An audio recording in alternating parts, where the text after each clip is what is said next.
यो ब्रह्माणं विदधाति पूर्वं यो वै वेदांश्च प्रहिणोति तस्मै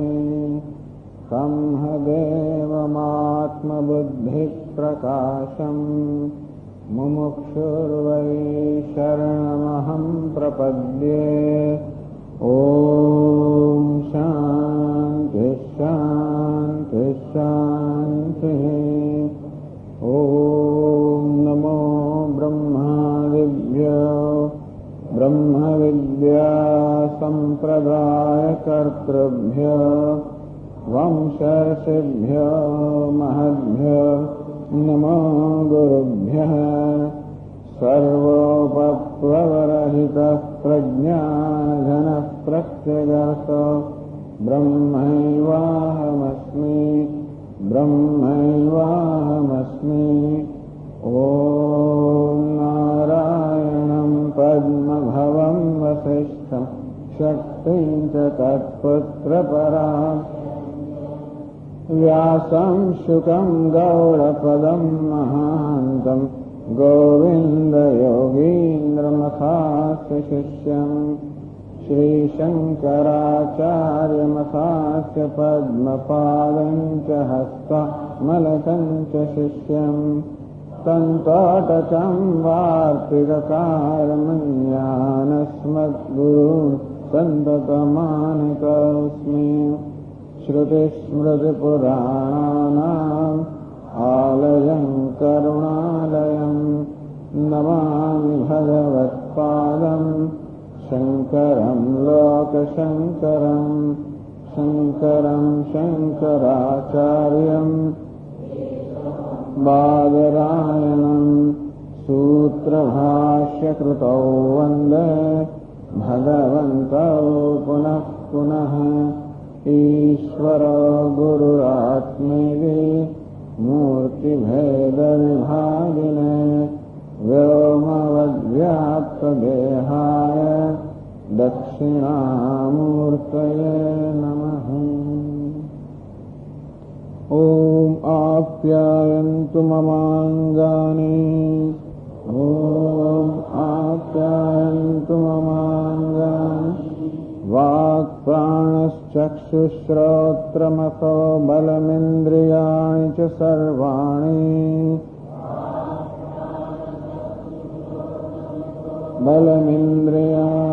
सर्वाणि सर्वं ब्रह्म उपनिषदम्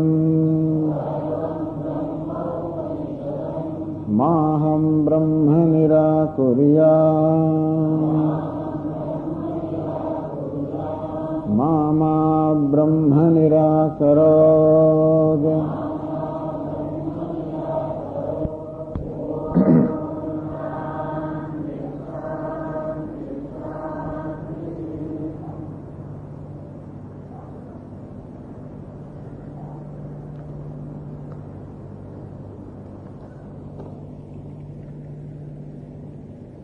चौथा मंत्र है सदैव सौम्य इदमग्र आसीद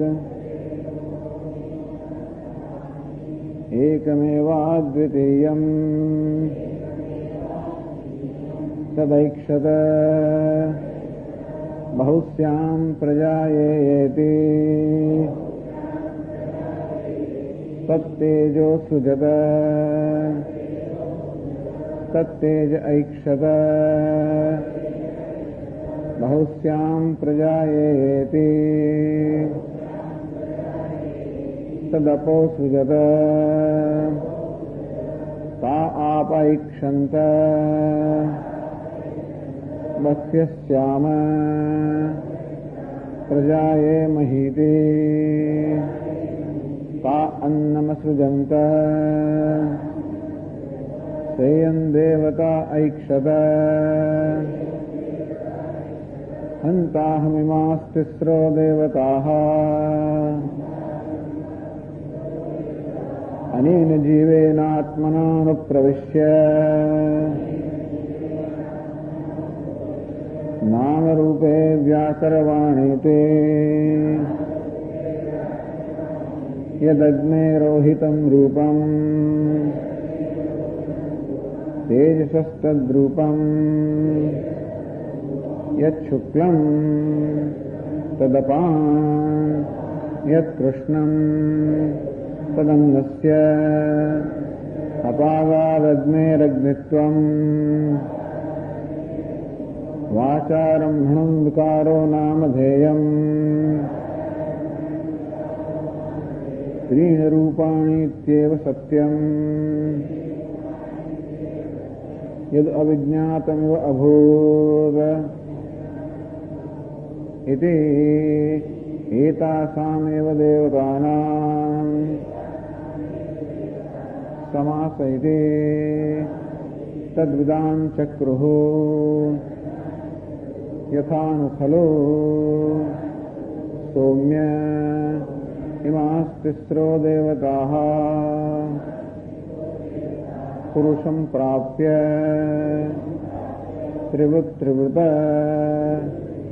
एकैका भवति तन्मे विजानीहीति अन्नमशितं त्रेधा विधीयते तस्य स्थविष्ठो धातुः तत्पुरुषं भवति यो मध्यमः तन्मांसं योनिष्ठः तन्मनः अन्नमयं हि सौम्यमनः आपोमयः प्राणः तेजोमयी वाक् इति भूय एव मा भगवान् विज्ञापयतु इति तथा सौम्येति होवाच षोडशकलः सौम्यपुरुषः पञ्चदशाहानिमाशीः काममुपः पिब आपोमयः प्राणः न पिबतो विच्छेत्स्यत इति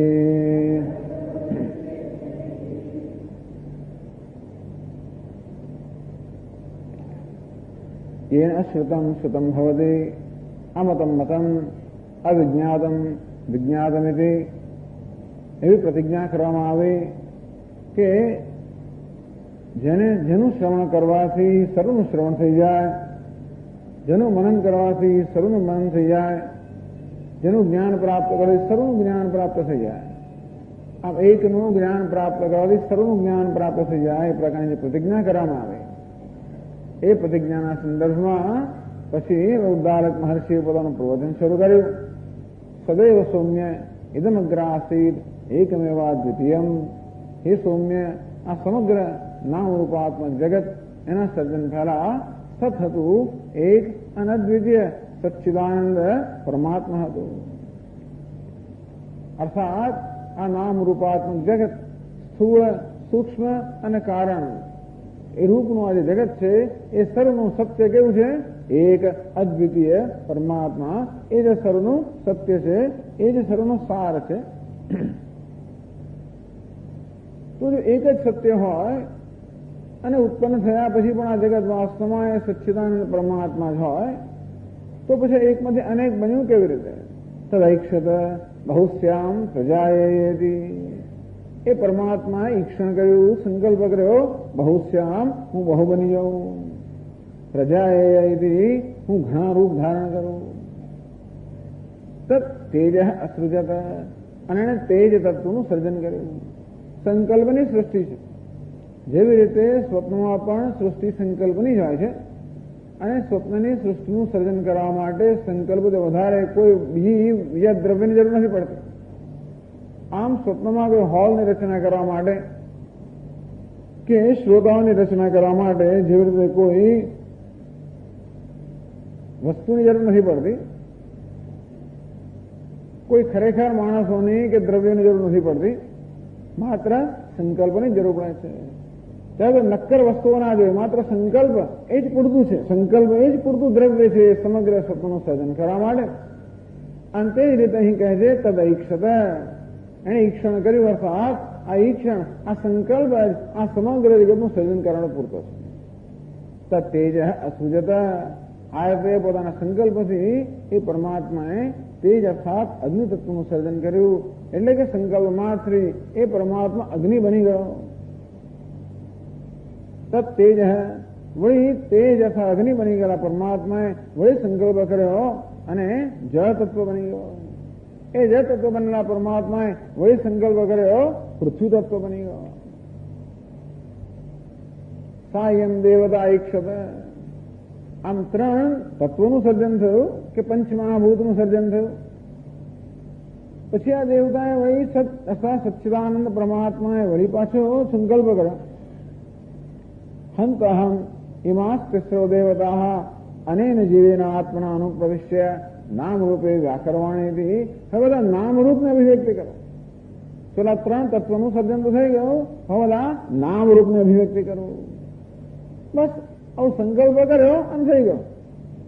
મહાત્માઓ કે વિષ્ણુ ભગવાન નારાયણ નિશેષ શૈયા પર વિરાજમાન છે, લક્ષ્મીદેવીને ચરણ સેવા કરી રહ્યા છે અને ભગવાન નારાયણ લક્ષ્મીદેવીને કથા કહી રહ્યા છે. લક્ષ્મીદેવ હોંકારો ભણાવી રહ્યા છે. જેમ કથા કહે તેમને સર્જન થયું છે. કે નારાયણ ભગવાન નારાયણે સર્જન કરવા માટે કહેવા અર્થાત સંકલ્પ સિવાય કંઈ આવશ્યક જ નથી. જેમને એમ કહેતા જાય તેમ સર્જન થતું જાય અને લક્ષ્મીદેવી હા હોંકારો ભણતા જાય. બસ એટલું જ.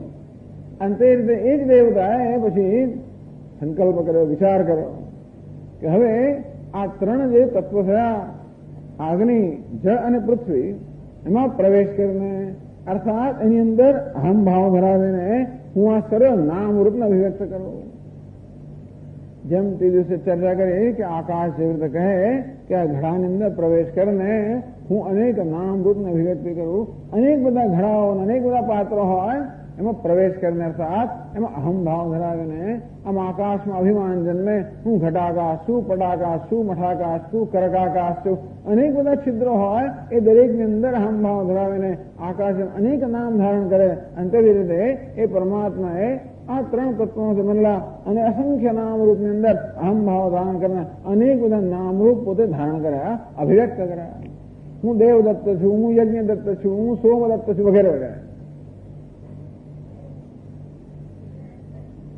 અને તેથી ઉપનિષદ કહે છે આ જે જગત છે એ વાસ્તવમાં ત્રણ તત્વોથી બનેલું છે.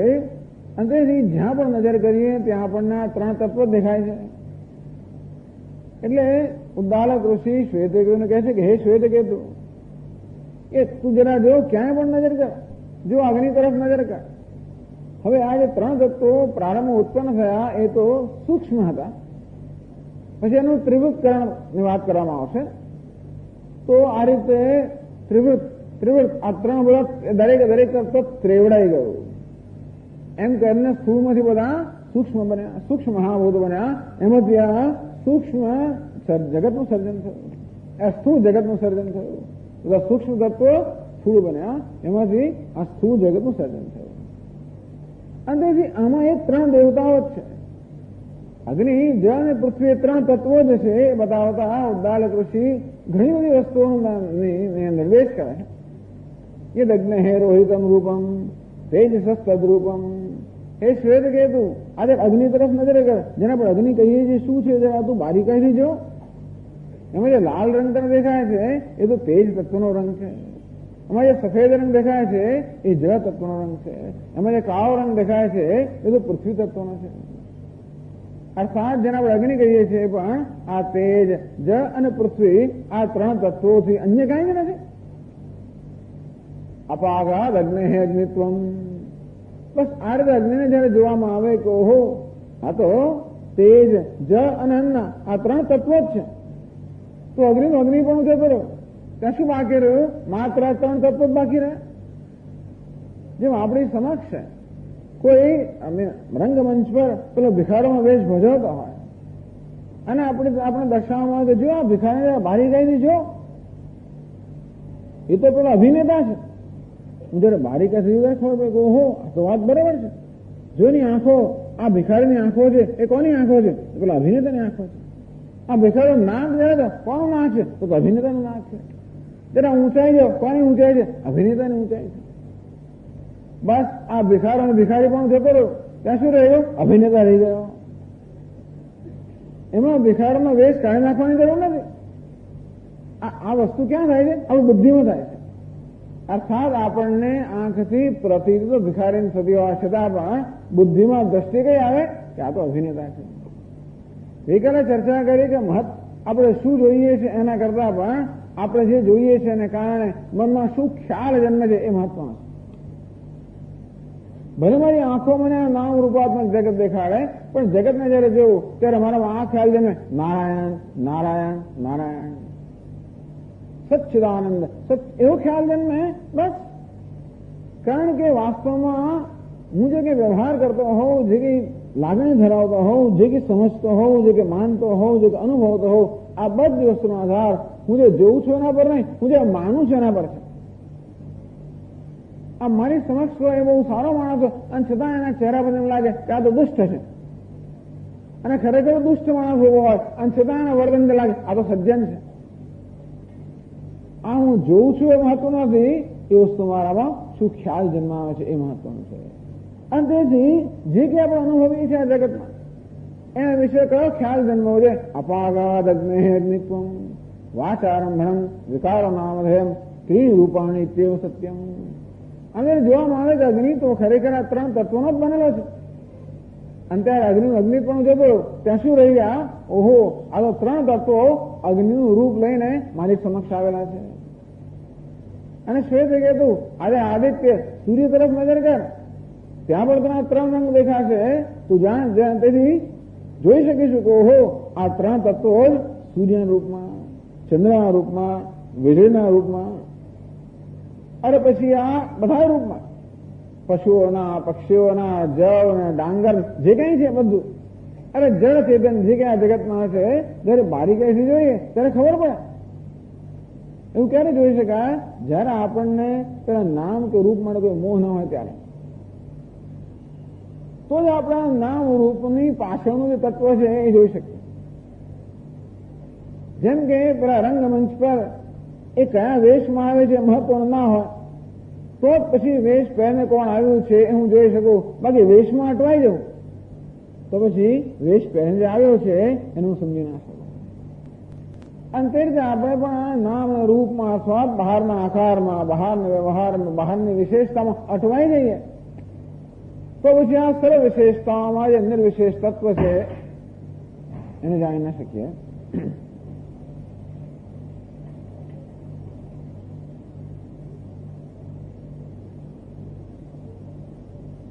તો અત્યારે તો આપણે કહેવામાં આવે છે કે આ બધા નામરૂપ હે શ્વેતે કીધું ક્યાંય પણ નજર કર તને જણાશે કે આ બધા માત્ર આ ત્રણ તત્વોનો જ દેખાવ છે. અર્થાત અગ્નિ, જળ અને પૃથ્વી આ ત્રણ તત્વ જ વિવિધ નામરૂપ ધારણ કરીને આ સમગ્ર જગત સમક્ષ રૂપે ઉપસ્થિત થયા છે. ઇમાહા તિસ્સો દેવતા પુરુષમ પ્રાપ્ય ત્રિવૃત્રિવૃત એકૈકા ભવતિ તન્મે વિજાનીહિ. આમ બતાવ્યું કે આ જગત પછી ત્રણ તત્વ જ છે. તો પછી આપણે ઉપાધિ જે શું છે? હે શ્વેત કીધું એ પણ આ ત્રણ તત્વ જ છે. અન્નમશિદમ ત્રેધા વિધીયતે. તો આપણે ત્રણ તત્વોનો જ આહાર લેતા હોઈએ છીએ. અન્ન, જળ અને તેજ આ ત્રણ તત્વોનો આપણે આહાર લેતા હોઈએ. તેજ એટલે કે ઘી, તેલ વગેરે તેજ કહેવામાં આવે છે. આપણે બધું જે આહાર લેતા હોઈએ છીએ અન્ન, જળ અને તેજ આ ત્રણ તત્વોનો આહાર લેતા હોઈએ છીએ. તો ઉદાહરક મહર્ષિ બતાવે છે કે આ ત્રણ તત્વોમાંથી ઉપાધિ બનેલી છે. જે અન્ન આપણે લઈએ છીએ કહેવામાં આવ્યું એનું જે સ્થૂળ અંશ છે એ તો પુરુષ અથવા મળ બનીને એનો ત્યાગ કરવામાં આવે છે. જે આપણે અન્ન લેતા હોઈએ એનો મધ્યમ અંશ એમાંથી માંસ બને છે, એનો સૂક્ષ્મ અંશ છે એમાંથી આપણું મન બને છે. જે જળ આપણે લઈએ છીએ એનો પણ જે સ્થૂળ અંશ છે એનો ત્યાગ કરવામાં આવે છે. એનો જે મધ્યમ અંશ છે એમાંથી લોહી બને છે, એનો સૂક્ષ્મ અંશ એમાંથી પ્રાણ બને છે. તે જ તત્વ જે લેવામાં આવે છે એના સ્થૂળ અંશમાંથી હાડકા બને છે, મધ્યમ અંશમાંથી મજ્જા બને છે અને સૂક્ષ્મ અંશમાંથી વાણી બને છે. આપણે ઉપાધિ મન, પ્રાણ અને વાણી અર્થાત મન, પ્રાણ, કર્મેન્દ્રિયો, જ્ઞાનેન્દ્રિયો આ બધાને બનેલી ઉપાધિ છે. વાસ્તવમાં આ ત્રણ તત્વોમાંથી જે આહારની જે ત્રણ તત્વો એમાંથી જ બનેલી છે. એમાં થોડીક મુશ્કેલી પડી શ્વેતકેતુને. શ્વેતકેતુ કે મહારાજ અન્નમાંથી આ મન બને એ કેવી રીતે મને સમજ ના પડે. એટલા માટે પિતાજીએ પછી કહ્યું કે તું આ એક પ્રયોગ કર. હે શ્વેતકેતુ, મનુષ્યનું મન છે એ 16 કળાઓનું બનેલું છે. અને માટે એક કામ કર, તું 15 દિવસ સુધી ઉપવાસ કર, અન્ન લઈશ જ નહીં. એ દિવસ દરમિયાન જોઈએ એટલું પાણી પીજે, જેથી તારો પ્રાણ જવાય રહે, પરંતુ અન્ન જરા પણ ના લે. શ્વેતકેતુએ 15 દિવસ ઉપવાસ કર્યો. કારણ એને ઉત્કંઠા છે ને. આપણે તો કઈ વાંધો નહીં, ચાલો માની લઈએ છીએ. આપણને એવું કહે કે 15 દિવસ ઉપવાસ કર તો તને સમજ પડશે. ના સમજ પડી ગઈ. સ્વામી આગળ વધો. એટલી બધી ઉત્કંઠા નથી કે દરેક વસ્તુ મારે જાણવી જોઈએ. બધું ઉત્કંઠા છે કે નહીં, મારે સમજવું છે. ભૂય મેં ભગવાન વિજ્ઞાપયતિ, ભૂય મેં ભગવાન વિજ્ઞાપયતિ. આ શ્વેતકેતુઓ જિજ્ઞાસુ બહુ એકદમ દુર્લભ છે. પિતાને કહ્યા જ કરે, ભગવાન ભાઈ મને આગળ સમજાવો, મને આ સમજ ના પડી એ સ્પષ્ટ કરો, પેલું સમજ ના પડી એ સ્પષ્ટ કરો. એની એ બધા પ્રશ્નો ના પૂછ્યા હોત, ઉભો થઈ ગયો હોત તો આપણને ઉપનિષદ ના મળી હોત. પણ શ્વેતકેતુને જયારે કહેવામાં આવ્યું કે હે શ્વેતકેતુ, તારે જાણવું છે ને કે કેવી રીતે અન્નમાંથી મન બને છે, કે અન્ન કે તો મનને પોષણ આપે છે, એ સમજવું હોય તો 15 દિવસ સુધી ઉપવાસ કર. કારણ કે આ મનની 16 કળાઓ હોય છે, એમાંથી ભલે 15 કળાઓ નષ્ટ થઈ જાય, એક કળા બાકી રહે. 15 દિવસ ઉપવાસ કર્યો. પિતાજી પાસે ગયો. પિતાજીને પૂછ્યું, ભગવાન હું શું બોલી જાઉં? ઋગ્વેદ બોલી જા, તો યજુર્વેદ બોલી જા, સામવેદ બોલી જા. ભગવાન મને તો કઈ યાદ જ નથી આવતું, એ સ્ફુરણ થતું જ નથી. કઈ વાંધો નહીં શ્વેતકેતુ, તું જા અને હવે અન્નનો આહાર કર. એમ કરીને શ્વેતકેતુ આવ્યો અને પછી જે કદું બધું કડકડાટ બોલી ગયો. એ જ પિતાજીએ કહ્યું, એ તે આ રીતે સિદ્ધ કરવામાં આવ્યું કે કેવી રીતે આ મન છે એ વાસ્તવમાં અન્નનું બનેલું છે, અન્નથી એનું પોષણ થાય છે. એમ કહીને એકમાંથી અનેક કેવી રીતે બન્યો? બહુશ્યામ પ્રજાયેતિ. એક જ પરમાત્મા કેવી રીતે નામ રૂપાત્મક વૈવિધ્યપૂર્ણ જગત બની ગયો એ બતાવ્યું કે આ સમગ્ર જગત વાસ્તવમાં આ 3 તત્વોનું બનેલું છે. એ પરમાત્મા જ પહેલા 3 તત્વોના રૂપમાં અભિવ્યક્ત થયો અને પછી ત્રિવડાય પછી આ સમગ્ર સ્થૂળ જગત રૂપ અભિવ્યક્ત થયો. અને એમાં આપણા દેહ, મન, બુદ્ધિ આ ઉપાધિ પણ જગતને જ અંતર્ગત છે. આ રીતે કેવી રીતે અનેકતા હોવા છતાં વાસ્તવમાં એકતા છે બતાવ્યું. પહેલા કહેવામાં આવ્યું કે આ જગત એની ઉત્પત્તિ પહેલા બ્રહ્મ હતું, સત હતું, એક અદ્વિતીય હતું. એટલે પ્રશ્ન થયો કે જો જગત એના સર્જન પહેલા એક અને અદ્વિતીય હોય તો સર્જન પછી હવે એક અદ્વિતીય રહેતું નથી એવું લાગે છે. કે અમને તો બધા અનેકતા દેખાય છે, અનેક ભેદભાવ દેખાય છે. એટલે ગુરુજીએ આખું પ્રવચન આપીને સમજાવ્યું કે કેવી રીતે એક જ તત્વ અનેક રૂપે ભાસે છે. આ એક અનેક બની નથી ગયો. ભલે એવું કહેવું બહુશ્યામ, બહુ બની ગયો, બની નથી ગયો. એક અનેક રૂપે ભાસે છે. આ એકની જ આ સર્વ સૃષ્ટિ છે. જેમ સ્વપ્નમાં હું એક જ અનેક રૂપે ભાસતો હોઉં છું તેવી રીતે એ પરમાત્મા આ સમગ્ર જગત રૂપે ભાસી રહ્યો છે.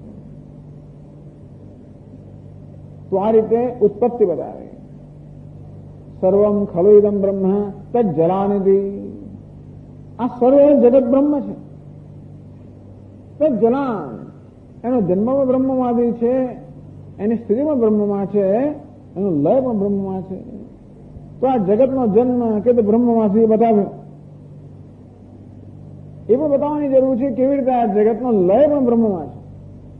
જો કશાનું કારણ નક્કી કરવું હોય તો એ શેનું ઉત્પન્ન થયું નક્કી કરવું પડે, અને એમાં શેમાંનો લય થાય છે એ પણ નક્કી કરવું પડે. જેવી કે આ ઘડો છે તો ઘડાની ઉત્પત્તિ માટીમાંથી થઈ, એ તો આપણે જોઈ નથી શકીએ. તો લય આપણે જોઈ શકીએ. ઉત્પન્ન ક્યારે થયો તો આપણે ખબર નથી. તેવી રીતે આ ભગવાને ક્યારે સંકલ્પ કર્યો અને ક્યારે બની ગયો આપણે કઈ જોવા નથી ગયા. પરંતુ કયું કાર્ય કયા કારણમાં ઉત્પન્ન થયું છે જાણવા માટે એ કાર્યનો લય ક્યાં થાય છે એ જોઈએ તો પણ ખબર પડે. અર્થાત આ ઘડો તૂટી જાય ત્યારે શેમાં જઈને મળી જાય છે? આ ઘડો તૂટી જાય તો શું શેષ રહેશે? જે શેષ રહે એનું કારણ. આમ ઘડો તૂટી જાય નષ્ટ થઈ જાય તો પણ જે શેષ રહે અર્થાત માટી, તો આપણે એ પરથી જાણી શકીએ કે માટી એ ઘડાનું ઉપાદાન કારણ છે. કારણ કે કાર્ય પોતાના કારણમાં જઈને લીન થઈ જાય. એક સર્જનની પ્રક્રિયા અને બીજી વિપરીત ક્રમથી લયની પ્રક્રિયા. આકાશ, વાયુ, અગ્નિ, જળ, પૃથ્વી સર્જનની પ્રક્રિયા. પૃથ્વી, જળ, તેજ, વાયુ, આકાશ લયની પ્રક્રિયા. તો હવે ઉદ્દાલક મહર્ષિ સમજાવવા માંગે છે જીવ એને આત્માનો પ્રવેશ છે. એમાં ચર્ચા કરી કે પરમાત્મા ઉપાધિમાં પ્રવેશ કર્યો. કેવી રીતે પ્રવેશ કર્યો? જેવી રીતે સૂર્ય કોઈ જળના પાત્રમાં પ્રવેશ કરે. સૂર્ય કેવી રીતે પ્રવેશ કરે છે? સૂર્ય પ્રતિબિંબ રૂપે જળના પાત્રમાં પ્રવેશ કરે છે. અનેક બની ગયા છે. જેટલા પાત્રો એટલું સૂર્ય જાણે કે બની ગયો. એટલું જ નહીં, પરંતુ દરેક પાત્રમાં જે સૂર્ય છે એનું વ્યક્તિત્વ જુદું જુદું હોય છે. એ જળમાં કોઈ જળમાં કચરો હોય તો પ્રતિબિંબ નિસ્તેજ દેખાય. કોઈ જળ શુદ્ધ હોય તો પ્રતિબિંબ તેજસ્વી દેખાય. કોઈ જળ વળી હાલતું ચાલતું હોય તો પેલો સૂર્ય પણ હાલતો ચાલતો દેખાય. જળ એક સ્થળે બીજા સ્થળે જઈ હોય તો એ સૂર્ય એક સ્થળેથી બીજા સ્થળે જતો દેખાય. આમ પ્રતિબિંબની અનેકતા કોને આભારી છે? સૂર્યના આભારી નથી. કોને આભારી છે? એ સૂર્ય જેમાં પ્રતિબિંબિત હોય એ ઉપાધિના આધારે છે. આ સાત સૂર્ય એક હોવા છતાં પણ અનેક ભાસી શકે, અનેક રૂપે ભાસી શકે અને દરેક પ્રતિબિંબ બીજા કરતા ભિન્ન ભિન્ન હોય. જેવી રીતે એક હોલની અંદર હજારો બધા ભિન્ન ભિન્ન પ્રકારના અરીસાઓ જડેલા હોય અને આપણે હોલમાં પ્રવેશ કરીને મધ્યમાં ભરે તો 1000 સ્વામી દેખાય. એ દરેક પેલું પ્રતિબિંબ દરેક સ્વામી બીજા સ્વામી કરતા જુદો હોય. એક અંતરવળો કાચ હોય, બીજો બહિર્વળો કાચ, જાતના બધા કાચ હોય. તો એક સ્વામી એમ કે એક સ્વામી અનેક બની ગયો. બની નથી ગયો. એક સ્વામી અનેક રૂપે ભાષે છે. લયની પ્રક્રિયા બતાવે કે અંદર આવે સ્વામી અનેક બની ગયા, બહાર જતા રહો બધા એકમાં મળી ગયા. તેવી રીતે હવે ઉદ્દાલક ઋષિ બતાવવા માંગે છે કે હે શ્વેતકેતુ, આ જેને જીવાત્મા માનવામાં આવે છે એ પરબ્રહ્મ કે પરમાત્માએ ઉપાધિમાં પ્રવેશ કર્યો અને હવે જે દ્રષ્ટા, શ્રોતા, મંતા, સુખી, દુઃખી એ રીતે વર્તી રહ્યો છે. ગઈકાલે આપણે કહ્યું કે કર્મેન્દ્રિયમાં અહમભાવ હોય તો હું કર્તા બની જાઉં, જ્ઞાનેન્દ્રિયમાં અહમભાવ હોય તો હું જ્ઞાતા બની જાઉં, સુખ વૃત્તિમાં અહમભાવ તો હું સુખી બની જાઉં, દુઃખ વૃત્તિમાં અહમભાવ તો હું દુઃખી બની જાઉં. આમ આવી રીતે ઉપાધિના ભિન્ન ભિન્ન સ્વરોમાં અહમભાવને કારણે આ જીવ જણ અનેક વેશમાં દેખાઈ રહ્યો છે, અભિવ્યક્ત થઈ રહ્યા છે. તો વાસ્તવમાં એને જીવ માનવા છે કોણ છે? જેને ઘડો માનવા છે વાસ્તવમાં છે કોણ?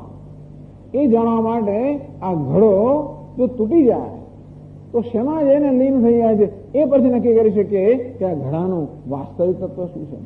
અને તેવી રીતે આ જીવાત્મા પણ ક્યાં જઈને લીન થઈ જાય છે. ઉદ્દાલકો આરોહી શ્વેતકેતુમ પુત્રમુવાચ. ઉદ્દાલક આરોહીએ પોતાના પુત્ર શ્વેતકેતુને કહ્યું, સ્વપ્નાંતમ મેં સૌમ્ય વિજાનીહિ. હે સૌમ્ય, હે પ્રિયદર્શન, હવે આજે સુષુપ્ત છે એ સુષુપ્ત વિશે તું મારી પાસે સાંભળ. 3 અવસ્થાઓ છે, જાગ્રત, સ્વપ્ન અને સુષુપ્તિ. આપણે જાણીએ કે જાગ્રત અવસ્થાની અંદર આ જીવાત્માનો સ્થૂળ દેહમાં અહમભાવ હોય છે. એટલે સ્થૂળ દેહમાં અહમભાવ ધરાવીને જે વ્યવહાર થાય છે એને આપણે જાગ્રત અવસ્થા કહીએ. જ્યારે સ્વપ્નમાં હોઈએ ત્યારે આ સ્થૂળ દેહની અંદર અહમભાવ રહેતો નથી. હું સ્વપ્ન જોતો હોઉં ત્યારે પણ હું ક્યાં છું વગેરેનું કોઈ મારે ભાન હોતું નથી, કારણ કે એ સ્થૂળ દેહમાંથી અહમભાવ જતો રહે છે. સ્વપ્નમાં એક નવા દેહનું સર્જન કરવામાં આવે છે અને ત્યાં રીતે વ્યવહાર થતો હોય છે. એટલે સ્વપ્નમાં સૂક્ષ્મ દેહમાં અહંભાવ હોય છે. એટલે સુષુપ્તિમાં શું થાય છે? અરે સૂક્ષ્મ દેહમાંથી પણ અહંભાવનો ત્યાગ કરવામાં આવે છે. એટલે ઉદ્ધારક ઋષિ શ્વેતકેતુને કહે, હે શ્વેતકેતુ, આ જે સુષુપ્તિ છે એ સુષુપ્તિ વિશે તું મારી પાસેથી સાંભળ. સ્વપ્નાંતમ મેં સૌમ્ય વિજાનીહિ. હવે મારી પાસે સ્વપ્નાંત અર્થાત સુષુપ્તિ વિશે તું જાણ.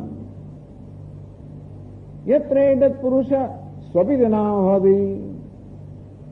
તો જો સંસ્કૃતની અંદર એમ કહેવાય માણસ ઊંઘી ગયો, શું કહે? સ્વપિતિ. શું કે સુઈ ગયો છે? સંસ્કૃત શું કહેવાય? સ્વપિતિ, સુઈ ગયો છે. તો ઉપનિષદ કહે છે કે માણસ જયારે ઊંઘી ગયો હોય તો લોકો સુઈ ગયો છે એમ કેમ કહે છે? સ્વપિતિ કેમ કહે છે? સ્વપિતિ એટલે સ્વપ ધાતુનું રૂપ થયું સ્વપિતિ, સુઈ ગયો છે. જો ઉપનિષદ આપણને આ બધી વસ્તુઓ પર ચિંતન કરવાના સરસ સરસ ઉપાય બતાવે છે, સરળ ઉપાય બતાવે છે કે સુષુપ્ત પુરુષ માટે સંસ્કૃતમાં લોકો કહે કે સ્વપિતિ, સુઈ ગયો છે. તો લોકો સ્વપિતિ કહે છે. ઘણી વાર થતું હોય છે કે વ્યવહારમાં આપણે જે શબ્દ પ્રયોગ કરતા હોઈએ છીએ એની પાછળ એક આંતર સૂઝ હોય છે, પછી આપણે ખબર ના પણ રહેલી હોય છે. ઘણીવાર વ્યવહારમાં આપણે પ્રયોગ કરીએ એની અંદર કંઈક અંદર સૂઝ રહેલી હોય છે. તેવી જ રીતે અહીંયા ઉપનિષદ બતાવે છે કે કોઈ મનુષ્ય જયારે ઊંઘી જાય ત્યારે આસપાસના લોકો એમ કે સ્વપિતિ, આમ ઊંઘતા મનુષ્ય માટે સ્વપિતિ એ પ્રકારનું ક્રિયાપદ વાપરે. એની પાછળ પણ કંઈક સૂઝ રહેલી છે. એને કેમ સ્વપિતિ કહે છે? સ્વમ અપીતો ભવતિ, સ્વમ અપીતો ભવતિ. કારણ કે ત્યારે જીવ સ્વમ એટલે પોતાને જ પ્રાપ્ત થાય છે અને એટલા માટે કહે છે સ્વપિતિ. સ્વપિતિ નામ સતા સૌમ્ય તદા સંપન્ન ભવતિ. હે સૌમ્ય, હે પ્રિયદર્શન, આ મનુષ્ય જયારે ઊંઘી જાય છે ત્યારે એ સત કે પરમાત્મામાં મળી જાય છે, પોતાના સ્વરૂપને પ્રાપ્ત થાય છે. એટલા જ મને લોકો કહે છે કે સ્વપિતિ, સ્વમ અપિતિ, એ પોતાના સ્વરૂપને પ્રાપ્ત થાય છે. આ સુષુપ્તનો અનુભવ બહુ જ મહત્વનો અનુભવ છે. એક વેદાંત શાસ્ત્ર એવું શાસ્ત્ર છે જે આપણે બધા જ અનુભવનું વિશ્લેષણ કરે છે. આપણું જીવન માત્ર કોઈ જાગ્રત અનુભવ તો મર્યાદિત નથી, પણ જાગ્રત, સ્વપ્ન અને સુષુપ્તિ. તો એ સુષુપ્તિના અનુભવ દ્વારા આપણને કંઈ સમજાવે છે. બહુ મહત્વનું એક જે ગંભીર સત્ય આપણા જીવનનું સમજાવે છે.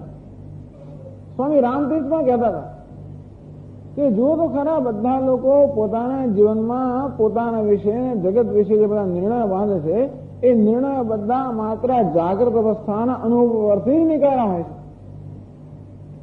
જાગ્રત અવસ્થાના અનુભવ પરથી જ, એના પર જ આપણા બધા નિર્ણયનો આધાર હોય છે. પરંતુ આપણે સ્વપ્ન કે સુષુપ્તિ કે ગાઢ નિદ્રાની અવસ્થા છે એને ધ્યાનમાં લેતા નથી હોતા. પણ આપણો ગાઢ નિદ્રાનો જે અનુભવ છે એ પણ ધ્યાનમાં લેવા યોગ્ય અનુભવ છે. કારણ કે મનુષ્ય જયારે ગાઢ નિદ્રાનો, સુષુપ્તિનો અનુભવ કરતો હોય છે ત્યારે શું થતું હોય છે? સતા સૌમ્ય તદા સંપન્નો ભવતિ.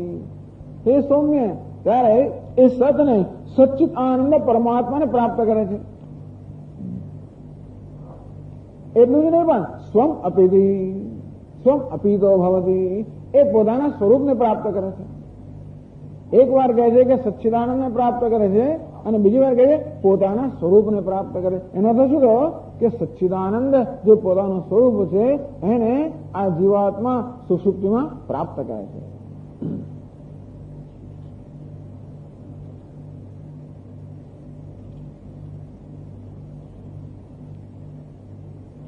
તો આપણો જે 12મો મંત્ર છે એમાં એ વસ્તુને સુંદર દૃષ્ટાંતથી બતાવે છે.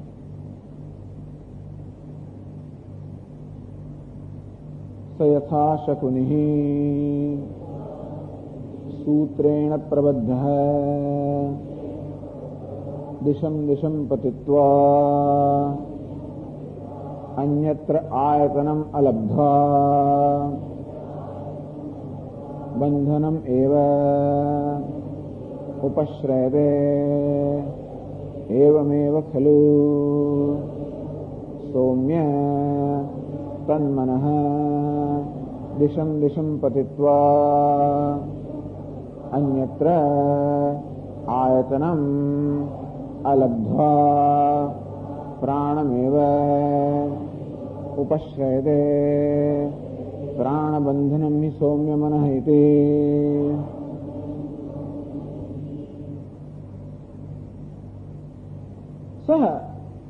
તો આ સુષુપ્તિનો જે આપણો અનુભવ છે સમજાવવા માટે એક સુંદર દૃષ્ટાંત આપવામાં આવ્યું. યથા શકુનિ એટલે એક પક્ષી સૂત્રેણ પ્રબદ્ધ. એવી કલ્પના કરો કે કોઈ પારધીએ એક પક્ષીને પકડ્યું અને પછી એના પગમાં એક દોરી બાંધી દીધી. એ દોરી પછી એને એક દંડા સાથે ધારો કે ખીંટી સાથે બાંધી દીધું. એટલે પક્ષીને ઉડવાની મર્યાદિત ઉડવાની સ્વતંત્રતા છે. એવી કલ્પના કરો, પક્ષીને પકડવામાં આવ્યું અને એને દોરીની જગ્યાએ બાંધી દેવામાં આવે. દોરી દઈને એના પગે દોરી બાંધીને એ દોરીની જગ્યાએ બાંધી દેવામાં આવે. પક્ષી ઉડી શકે છે? બંધાયેલો પક્ષી ઉડી શકે. યથા શકુનિ સૂત્રેણ પ્રબદ્ધ. આ એક પક્ષી જેને આવી રીતે દોરીથી બાંધવામાં આવ્યું છે. દિશમ દિશમ પતિત્વા અન્યત્ર આયતનમ અલબ્ધ્વા. એ બિચારો પક્ષી બંધન મુક્ત થવા માંગે છે. એ ચારે બાજુ ઉડે છે. શા ઉડે છે? બંધનમાંથી મુક્ત થવા માટે. આમ દિશમ દિશમ પતિત્વા આ બધી દિશાની અંદર આવી રીતે ઉડીને આયતનમ અલબ્ધ્વા. પણ એનો કોઈ આધાર મળતો નથી. બંધનમેવ ઉપશ્રયતે. પછી જે દંડ સાથે એને બાંધવામાં આવે છે ત્યાં જ બિચોરો આવીને બેસી જાય છે. આ દૃષ્ટાંત છે. તો કોઈ વસ્તુ સાથે બંધાયેલું પક્ષી ચારે દિશામાં ઉડી ઉડીને એને કોઈ આશ્રય ના મળે તો જ્યાં બંધાયું છે ત્યાં આવીને પાછું આવી જાય છે. તેવી રીતે એવમેવ ખલુ સૌમ્ય તન મનઃ. તે જ આ બિચારો જીવાત્મા. આ જીવાત્મા માટે આ મંત્રમાં મનઃ શબ્દ વાપરવામાં આવ્યો. મન એટલા જ માટે કે પરમાત્માએ પ્રવેશ કર્યો. તમે વિચાર કરો, આગળ દૃષ્ટાંત આપ્યું તે પ્રમાણે જેવી રીતે સૂર્યએ જળ પાત્રમાં પ્રવેશ કર્યો. એ જળ પાત્ર કે ડોલ છે, ડોલમાં પાણી ભરેલું છે અને સૂર્યમાં પ્રવેશ કરે છે. કંઈક એવી જ રીતે અહીં પણ એવું જ છે. આ સ્થૂળ શરીર છે ડોલ જેવું છે. એમાં બહુ મન છે, સૂક્ષ્મ શરીર છે, એ પેલા જળ સમાન છે. તો જેવી રીતે જળમાં એવો સ્વભાવ છે કે એ સૂર્યને પ્રતિબિંબિત કરે, કોઈ પણ તેજસ્વી પદાર્થને પ્રતિબિંબિત કરે, તેમાં મનનો એવો સ્વભાવ છે કે એ ચૈતન્યને આત્માને પ્રતિબિંબિત કરે. એટલે એમ કહેવામાં આવ્યું કે આત્માએ મનમાં પ્રવેશ કર્યો અને મન સાથે અહમભાવ પ્રાપ્ત કરીને જાણે કે પોતાને જીવ માને છે. એવી કલ્પના કરો કે સૂર્ય પેલા પ્રતિબિંબ સાથે જોયે, સમક્ષ જોયે અને કહે કે ઓહો હું તો આટલો જ બની ગયો. સૂર્ય ધારો કે પોતાની જાતને પેલું પ્રતિબિંબ માની લે અને તો પછી એ બધી મર્યાદાઓથી એમ પીડાય. તેવી રીતે આ પરમાત્મા પણ આ મનની અંદર અહમભાવ કરીને પોતે માત્ર દેહ જેવડો છે, જીવ છે એમ માને છે. અને એટલા માટે આ જીવની અંદર એનું જે મુખ્ય અંશ છે મન છે, અંતઃકરણ છે. એટલા જ માટે આ મંત્રમાં જીવાત્મા માટે મન શબ્દ વાપરવામાં આવ્યો. એવમેવ ખલુ. એ જ રીતે હે સૌમ્ય તન મનઃ. આ મન અર્થાત આ જીવાત્મા છે. દિશમ દિશમ પતિત્વા. પેલું પક્ષી બિચારો બંધનમાંથી મુક્ત થવા માટે ચારે દિશામાં જેવું ઉડતું ઉડતું જાય છે આશ્રય શોધવા માટે, તેવી રીતે જીવ પણ મર્યાદાનો અનુભવ કરે છે, અલ્પતાનો અનુભવ કરે છે. અને તેથી અલ્પતામાંથી, મર્યાદામાંથી, અસહાયતામાંથી, પરતંત્રતામાંથી મુક્ત થવા માટે ચારે દિશામાં ઉડે છે. જેવો સ્વમાં જાગ્રત થયું કે તરત આ જીવાત્મા ઉડવા માંડે છે. જાગ્રત અવસ્થાની અંદર અનેક બધા વલખા મારે છે. જે પેલું પક્ષી વલખા મારતો હોય તો જીવ બિચારો વલખા મારે છે. શેના માટે? આ બંધનમાંથી મુક્ત થવા માટે. જેવો મને એવો આંતરિક અનુભવ થાય કે હું દુઃખી છું, અધૂરો છું, અપૂર્ણ છું, અસહાય છું, પરતંત્ર છું, મારું ધાર્યું થતું નથી. અસહાય એટલે શું? મારું ધાર્યું ના થવું. સ્વતંત્ર એટલે શું? મારું ધારું થવું. ક્યારેક ક્યારેક થાય મારું ધારું થાય, પણ મોટે ભાગે નથી થતું. આજે મોટે ભાગે માણસ બિચારો અસહાય ભલો માણસ હોય, અસહાયતાનો અનુભવ કરતો હોય છે. એ અસહાયતા દુઃખ છે ને, જેમાં બી કઈ દુઃખ આપે છે. અસહાયતા, હું જે નથી ઈચ્છતો એ થાય છે, જે ઈચ્છું છું થતું નથી. અસહાયતાનું હોય તરત જ અંદરથી એક પ્રકારનો એક આવેગ આવે, મને મુક્ત થવું છે. જો દુઃખનો અનુભવ થાય, અસંતોષનો અનુભવ થાય, મર્યાદાનો અનુભવ થાય, તરત એક આવેગ અંદર આવે, મારે મુક્ત થવું. એમ કરીને કંઈક પ્રયત્ન કરું, કંઈક કર્મ કરું, એવી અપેક્ષા રાખું કે કર્મ કરવાના પરિણામે બસ મને પેલું મળી જશે, સ્વામી આ નવી નોકરી મળી જશે, આ એક પ્રમોશન મળી જશે, બસ આ નવી ગાડી લઈ લો, આ નવું મકાન બંધાઈ જાય, બસ આ દીકરાનું આમ થઈ જાય, દીકરીનું પેલું થઈ જાય. આવી જાતની બધી યોજનાઓ કર્યા જ કરીએ આપણે. એમ માનીને કે બસ આ થશે, બસ એટલે બધું હું મુક્ત થઈ જાય. તન મન દિશમ દિશમ પતિત્વા, અનેક પ્રકારના જાગૃત અવસ્થા, અનેક પ્રકારના પ્રયત્ન કરે છે. એ જાગૃત અવસ્થામાં સ્થૂળ શરીરની અંદર અહમ ભાવ ધરાવતો હોવાને કારણે સ્થૂળ શરીરની બધી મર્યાદાઓનો અનુભવ કરે છે, જેને કે બંધાયેલો છે. અને એ બધી મર્યાદાઓમાંથી મુક્ત થવા સતત ઓળખામાં આવે છે.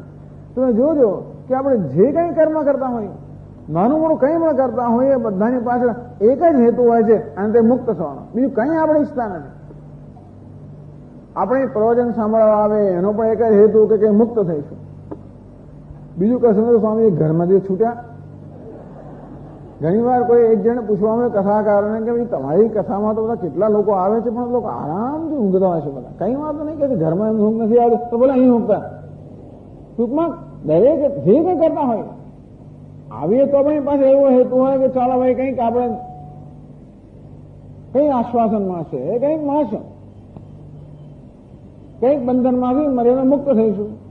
ન આવીએ તો પણ ટૂંકું માણસ ખાય તો પણ અહીં પાછળનો હેતુ હું મુક્ત થઈશ, ન ખાય એનો પણ હેતુ મુક્ત થઈશ, કરે એનો હેતુ પણ મુક્ત થઈશ, ન કરે તો પણ મુક્ત. પ્રત્યેક ક્ષણે આપણું મન માત્ર એક જ વસ્તુ છે, મુક્ત થવું છે, મુક્ત થવું છે, સ્વતંત્ર થવું છે. સ્વામીજી આ સમાજ તો બહુ એવો છે ને કે સતત આપણને હંમેશા દબાવ્યા જ કરતા હોય. સ્વામીજી આ ઘરના માણસોને શું વાત કરવી, સ્વામીજી આ નોકરીમાં શું કહેવું, સ્વામીજી આ પડોશીને શું કહેવું, સ્વામીજી આ પતિને શું કહું, સ્વામીજી આ પત્નીને શું કહું, સ્વામીજી આજકાલના બાળકોને શું કહું, આ છોકરાઓની શું વાત કરવી. આમ બધી બંધન બંધન બંધન ને પછી સંઘર્ષ, વલખા. કેમ મુક્ત થવું? બસ આ રીતે આ બંધન કે માંથી મુક્ત થવા માટે, મોક્ષ પ્રાપ્ત થવા માટે જ બધા કર્મ થતા હોય છે.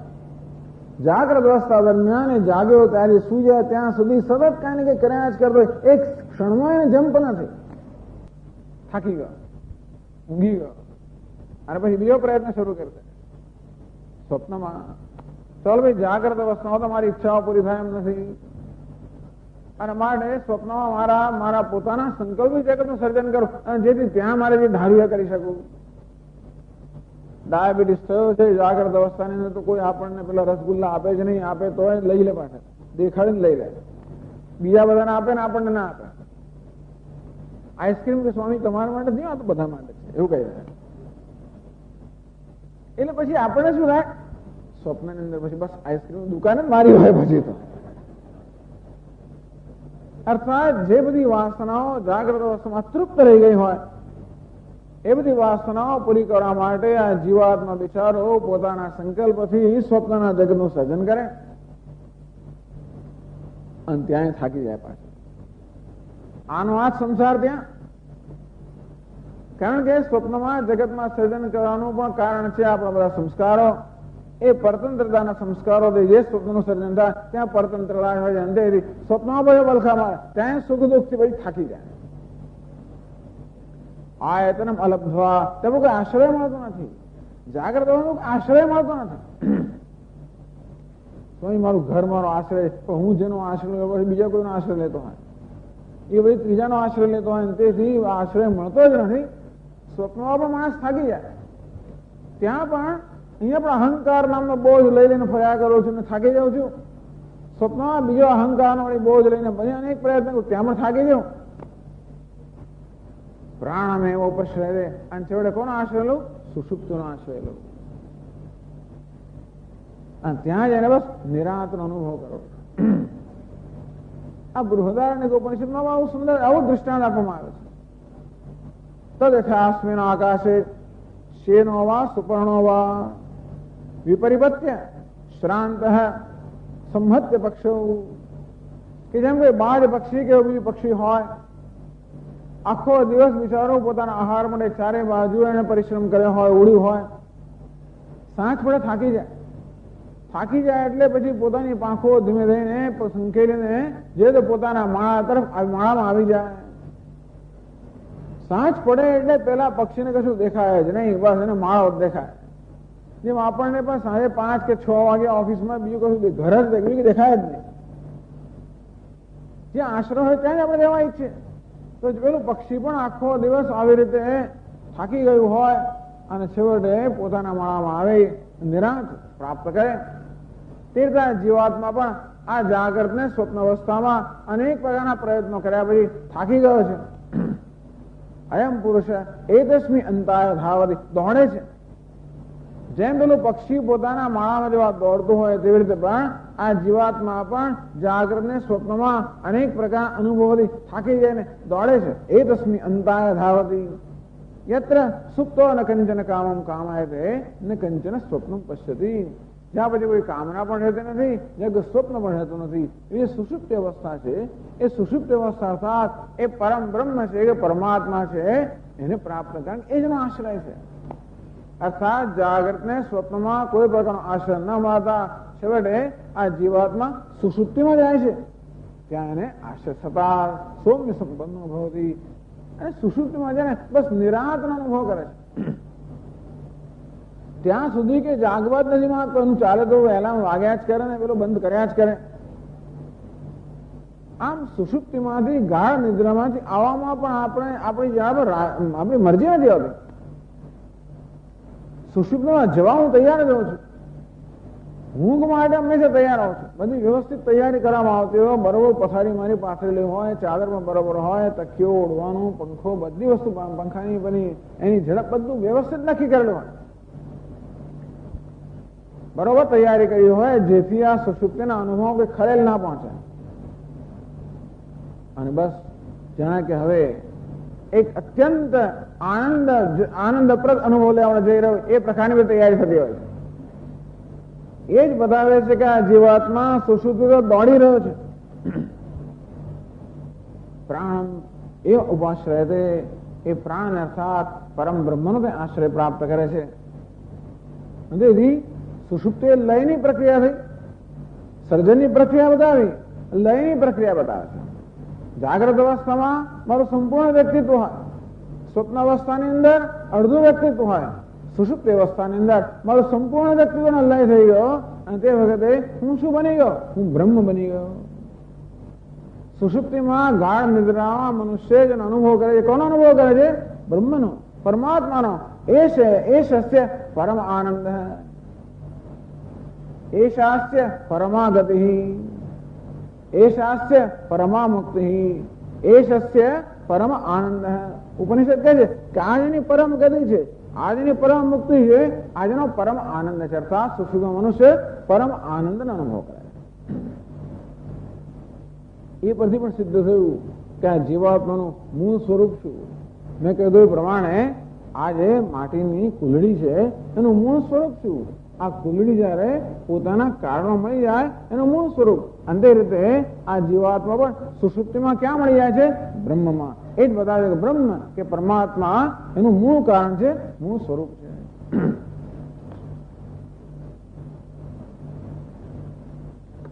આ જીવાત્માનું મૂળ સ્વરૂપ બ્રહ્મ છે બતાવ્યું.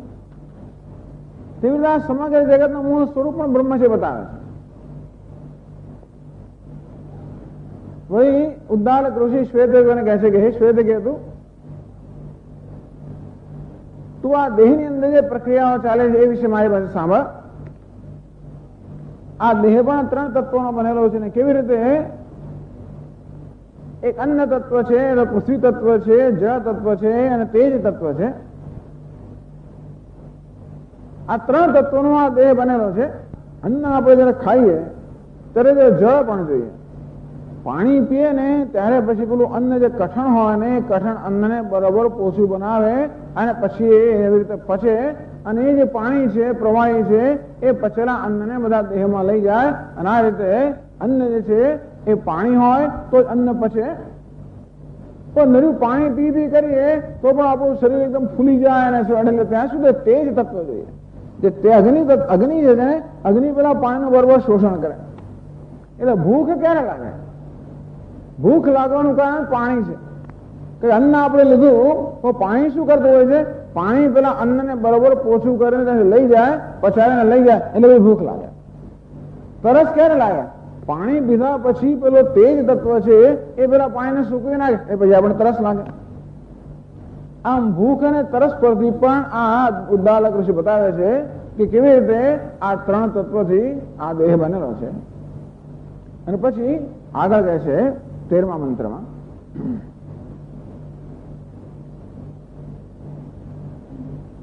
તસ્ય ક્વ મૂલમ સ્યાદ અન્યત્ર અન્નાત એવમેવ ખલુ સૌમ્ય અન્નેન શુંગેન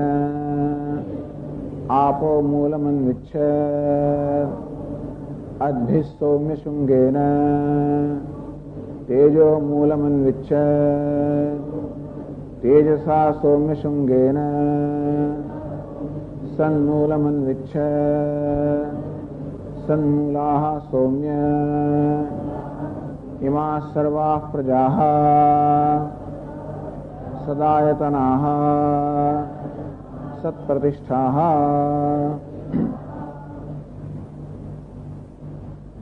તસ્ય ક્વ મૂલમ. હવે આપણા વ્યક્તિત્વ તરફ ધ્યાન દોરતા ઉદ્દાલક ઋષિ શ્વેતકેતુને પૂછે છે કે હે શ્વેતકેતુ, આ તું જે છે, આ જે શરીર છે, તસ્ય ક્વ મૂલમ, આ શરીરનું મૂળ કારણ શું? અર્થાત શરીર શેમાંથી સર્જાયું છે? અન્યત્ર અન્નાદેવ, તો કે શરીરમાં સર્જાયું છે અન્નમાંથી.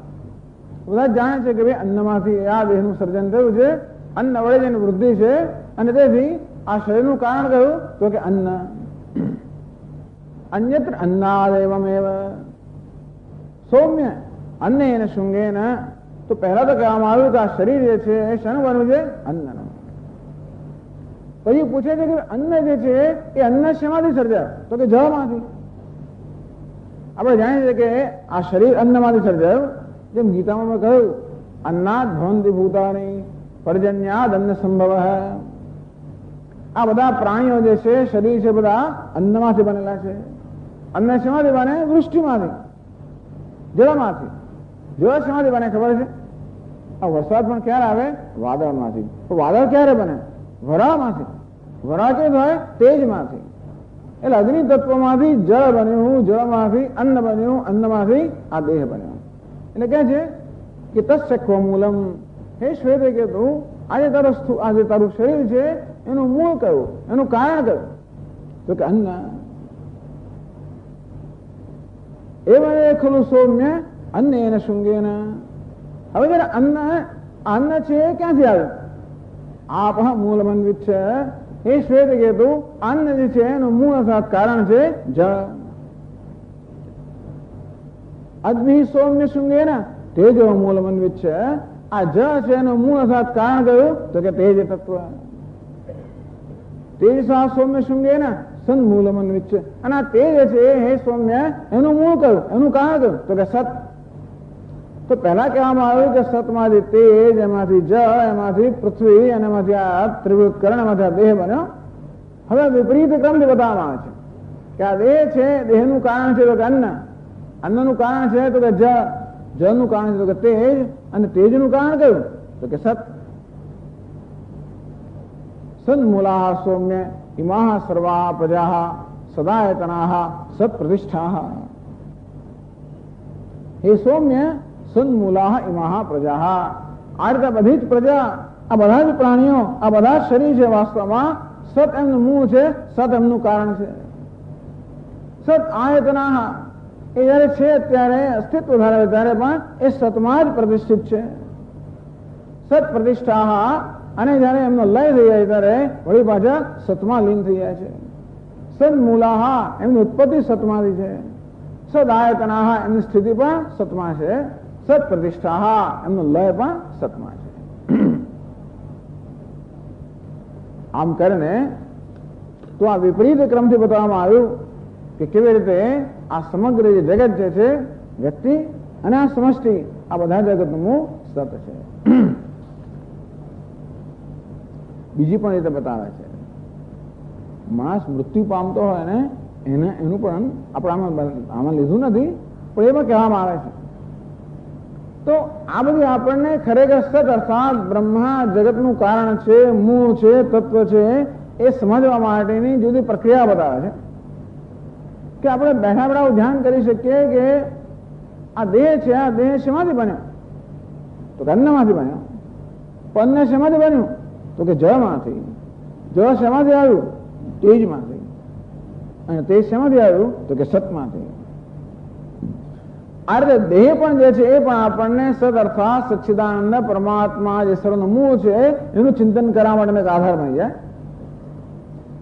અને ઇમા પ્રજા, આ બધી જ પ્રજા જે અન્નમાંથી સર્જાય છે એનું મૂળ જળ, એનું મૂળ તેજ, એનું મૂળ સત. પછી ઉદ્દાલક ઋષિ એમ પણ કહે છે કે એ શ્વેત કેતુ ભાઈ મરણની પ્રક્રિયા બતાવે છે કે માણસો મૃત્યુ થાય ત્યારે શું થતું હોય છે. અસ્ય સૌમ્ય પુરુષસ્ય પ્રયત વાંગ મનથી સંપદ્યતે. જો કે છે આ માણસ જયારે મરી જતો હોય ત્યારે નજર કરો, ત્યારે ધ્યાનમાં લઈએ શું થતું હોય છે. આ મૃત્યુની પ્રક્રિયા પણ વારંવાર ઉપનિષદમાં ચર્ચાતી હોય છે. આપણે કે આવું બધું અશુભ શું કામ કરે છે, પણ એ મૃત્યુમાં મહત્વની વસ્તુ છે. એમાં લય થતો હોય છે. જન્મીએ ત્યારે સર્જન થતું હોય છે અને મૃત્યુ થાય ત્યારે લય થતો હોય છે. તો લયની પણ એક સરસ પ્રક્રિયા બતાવે છે. અસ્ય પુરુષસ્ય પ્રયત, આ મનુષ્ય જયારે મૃત્યુ પામી રહ્યો છે ત્યારે વાંગ મનથી સંપદ્યતે, પહેલા તો એની વાણી, એના બધા કર્મ બંધ થઈ જાય, બોલતો બંધ થઈ જાય. હાથ પગ હાલે નહીં, પૂછ્યો જવાબ ના આપી શકે, બોલી ના શકે. એટલે આજુબાજુ બેઠેલા લોકો શું કહે છે? બસ હવે બોલતો નથી. તો વિચારે છે ખરો? સંભળાય છે કે શું? સંભળાતો પણ કહી ના શકે. એટલે આપણે કહીએ કે હવે બોલતો નથી, પણ વિચારે છે ખરો? વાંગ મનથી સંપદ્યતે, આ વાણી જે છે એ મનમાં મળી જાય છે. અર્થાત હવે વાણી કામ નથી કરતી, મન કામ કરે છે. ધીમે ધીમે પછી આપણે જોઈએ કે ઓહો એ ભાનમાં છે, ભાન પણ જતું રહ્યું. મન પ્રાણે, ભાન જતો રહ્યો. જીવે છે કે નહીં? જીવે છે. કેમ? શ્વાસ ચાલે છે. અહીં હાથ મૂકે પછી નાક આગળ ત્યાં શ્વાસ ચાલે છે. મન પ્રાણે, પછી શું થાય છે? પ્રાણ પણ બંધ થઈ જાય. તો હવે શ્વાસ નથી લેતો. મરી ગયો કે નહીં હજી માણસ? પછી એ લોકો શું કરવા ખબર છે? શરીરને અડકે, ના હજી ગરમ છે, હજી પણ જીવ છે. એટલે જીવ છે કે નહીં નક્કી કરાવે પહેલા તો બોલે છે કે નહીં? હા, જવાબ આપે છે, જીવંત છે. બોલતો નથી પણ જુએ છે ખરો, વિચારે છે ખરો, એટલે હજી વિચારે છે, ભાનમાં છે, મારે જીવ છે. ભાન જતો રહ્યો પણ શ્વાસ ચાલે છે, મારે જીવ છે. શ્વાસ નથી ચાલતો પણ શરીર ગરમ છે, મારે જીવ છે. શરીર જયારે ઠંડુ પડી જાય ત્યારે કે બસ હવે માણસ મૃત્યુ પામ્યો. તો આ લયની પ્રક્રિયા શું બતાવે છે કે પહેલા આ મન, વાણી અને બધી પ્રક્રિયા બંધ થઈ જાય, એનું મન ચાલતું હોય છે. તમને યાદ છે મન શેમાંથી બનેલું છે? અન્નમય સૌમ્ય મન. મન શેમાંથી બન્યું છે? અન્નમાંથી બન્યું છે.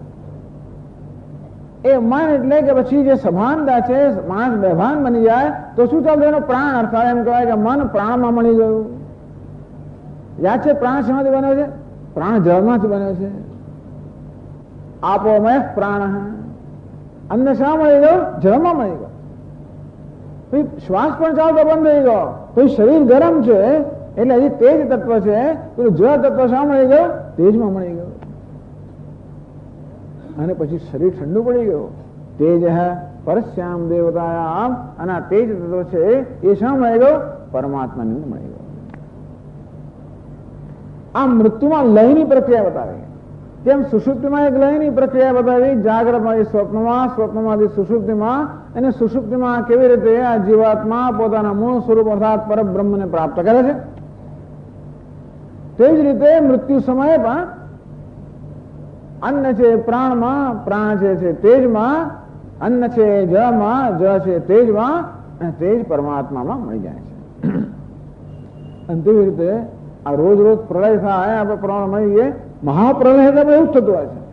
મહાપ્રલય થાય ત્યારે પણ બધી વસ્તુ પરમાત્મા મળી જાય. આમ લયની પ્રક્રિયાથી જાણી શકીએ આ બધી વસ્તુ જ્યાં જેને મળી જાય, જ્યાં લીન થઈ જાય, એનું મૂળ કારણ છે. અને આ રીતે બતાવ્યા પછી 14મા શ્લોકમાં કહે છે, તો સર્જનની પ્રક્રિયાથી બતાવ્યું કે સત આ સમગ્ર જગત છે. લયની પ્રક્રિયાથી બતાવ્યું આ સમગ્ર જગતનો લય સતમાં પરમાત્મામાં થાય છે.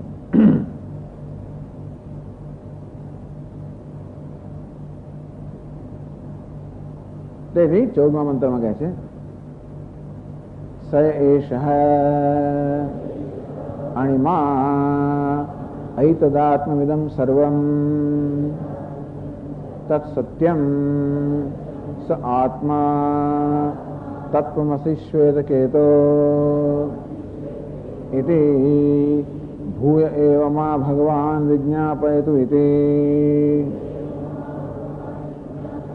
તથા સૌમ્યેતિ હોવાચ.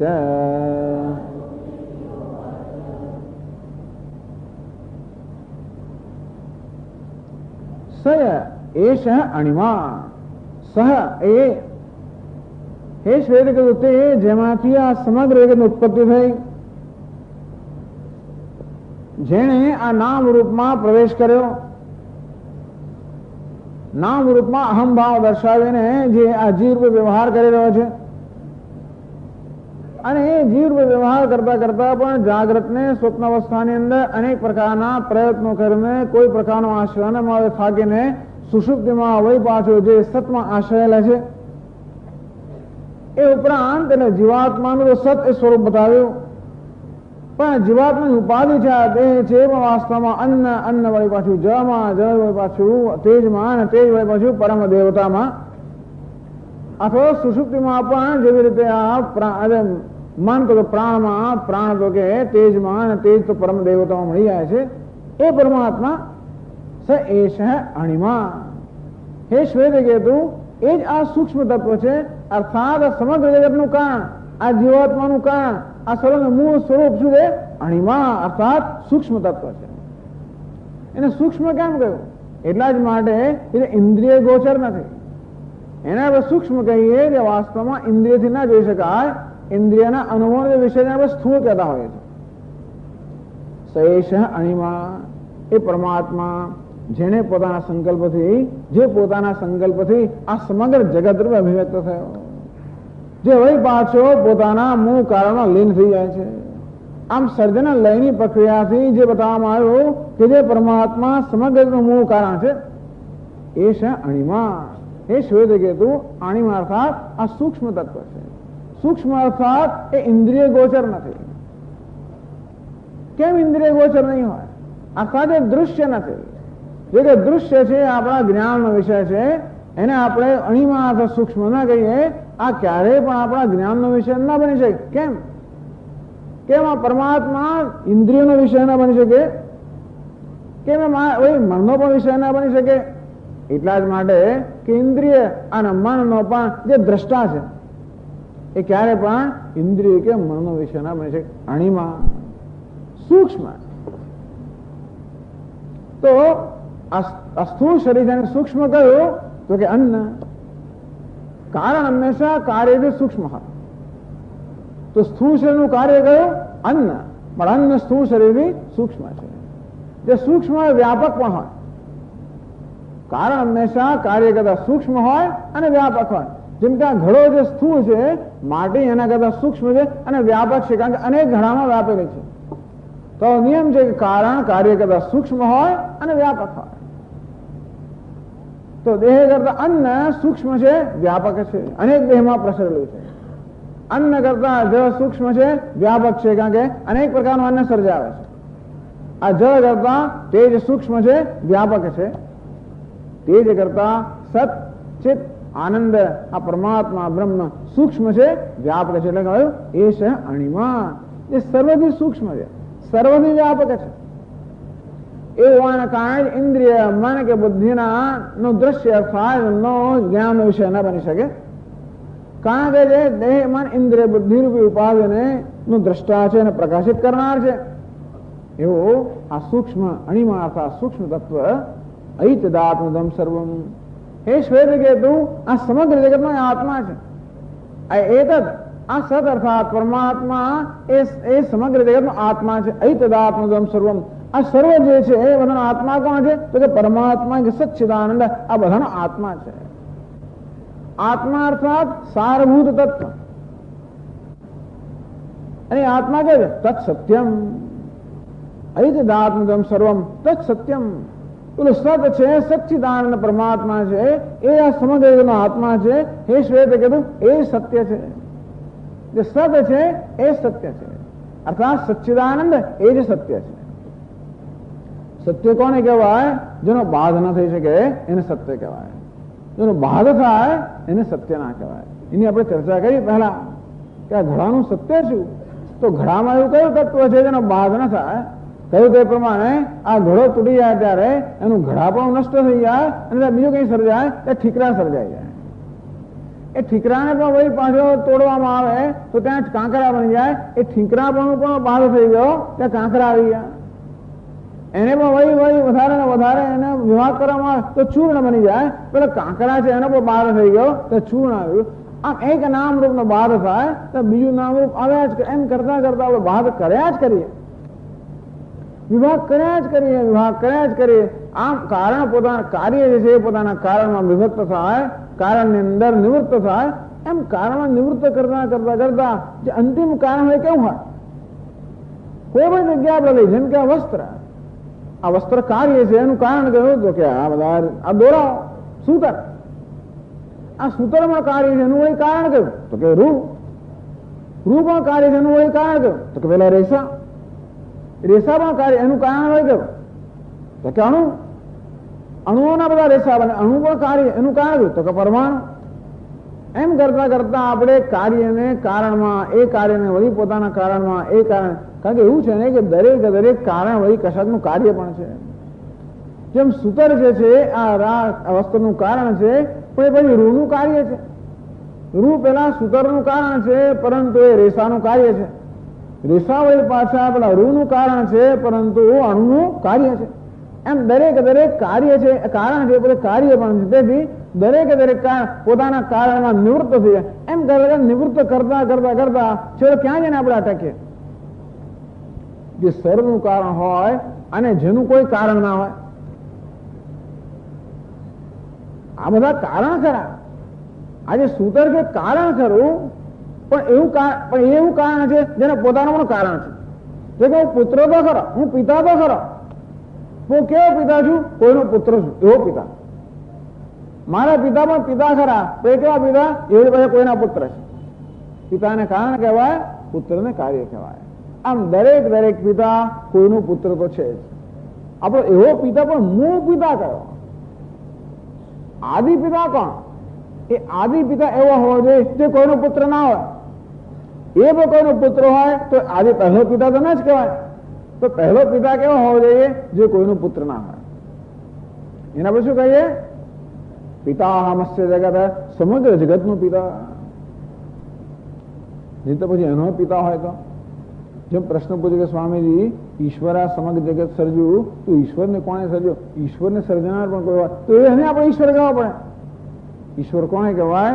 જેને બધું સર્જ્યું પણ જેને કોઈ ના સર્જે, જે બધાનું નિયંત્રણ કરે પણ જે કોઈના નિયંત્રણમાં ના હોય.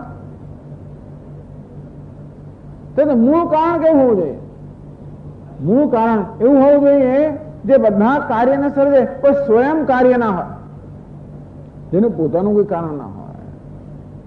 એક સમજવાની વસ્તુ છે કે દરેક કોઈ પણ વસ્તુના આપણે એના કાર્યમાં જયારે નિવૃત્ત કરીએ, કારણમાં નિવૃત્ત કરીએ, એ કારણ વળી એના પોતાના કારણ નિવૃત્ત થાય. એમ કરતા કરતા કરતા આ પ્રક્રિયા જે છે નિવૃત્તિની કે લયની પ્રક્રિયા, અને લય કહેવાય. કાર્ય પોતાના કારણમાં નિવૃત્ત થઈ ગયું, લીન થઈ ગયું, લય પ્રક્રિયા કહેવાય. તો આમ લય કરતા કરતા છેવડા પ્રસ્તુત ક્યાં જઈને અટકે? એવી જગ્યાએ અટકે જે સ્વયં કોઈનું કાર્ય ન હોય, જે બધાનું કારણ હોય પણ સ્વયં કોઈનું કાર્ય ન હોય. અનકોઝડ કોઝ અંગ્રેજીમાં એમ કે અનકોઝડ કોઝ, અર્થાત જે પોતે કાર્ય નથી એવું કારણ, જે પછી કશામાં લીન ના થાય, જેનું પછી ક્યાંય પણ જેની બીજી નિવૃત્તિ ના થાય, સર્વ એમાં લીન થાય અને જે સ્વયં કશામાં લીન ના થાય.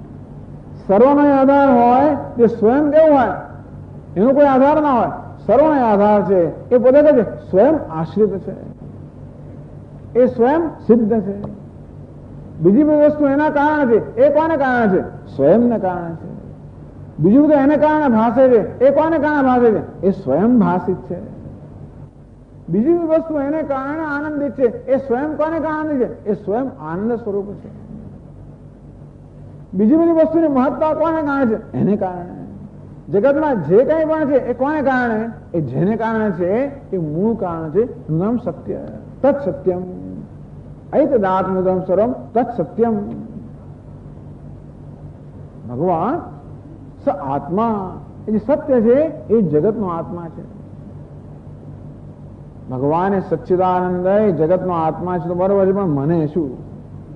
તો કે શ્વેત કીધું તત્વમસી, એ જગતનો આત્મા છે જેમાંથી આ જગતનું સર્જન, જેનાથી જગતની સ્થિતિ, જેમાં જગતનો લય, જે સ્વયં અબાધિત, જે સ્વયં કશાનું કાર્ય નથી, જે સર્વનું કારણ છે અને સ્વયં અકારણ કારણ છે. એ સ્વયં સિદ્ધ, સ્વયં પ્રકાશ, સ્વયં પૂર્ણ, સ્વયં આશ્રિત, સ્વયં મહિમ્નિક પ્રતિષ્ઠિત, જે સ્વયં પોતાના મહિમામાં પ્રતિષ્ઠિત છે. અને જગતમાં જે કોઈનો કશો પણ મહિમા હોય એ જેને કારણે છે એ સ્વયં મહિમામાં પ્રતિષ્ઠિત આ જે તત્વ છે એ કોણ છે? એ શ્વેતકેતુ, તે તું છે. હું એ છું એવું કેમ કહેવું પડે? કારણ શ્વેતકેતુ પોતાને શું માને છે ખબર છે? મહામનાહ અનુચાનમાની, હું તો મોટો બુદ્ધિમાન છું, હું તો મોટો વ્યાખ્યાતા છું, સ્તબ્ધ, હું તો અક્કડ છું. આમ શ્વેતકેતુ પોતાને શું માને? તો આ કહેવાની જરૂર ના પડે, પણ શ્વેતકેતુ પોતાને શું માને છે? મહાન બુદ્ધિમાન છું, મને મોટો વ્યાખ્યાતા છું, મહાન વિદ્વાન છું. એટલે પિતાજી કહે છે કે હે શ્વેતકેતુ, તું મોટો બુદ્ધિશાળી છું તો હશે, તું મોટો વ્યાખ્યાતા છે પણ હશે, વાસ્તવમાં તું કોણ છે?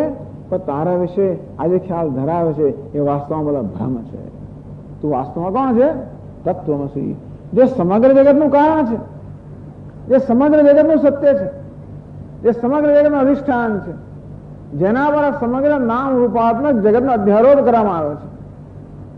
જેમ રજ્જુ પર સર્પ અને અનેક પ્રકારના ખ્યાલનો અધ્યારોપ કરવામાં આવે તેવી રીતે જેના પર સમગ્ર નામ રૂપાત્મક જગતનો અધ્યારોપ કરવામાં આવે છે, એવો જે સમગ્ર જગતનો આત્મા છે, જે સત્ય છે, વાસ્તવમાં હે શ્વેતકેતુ એ તું છે.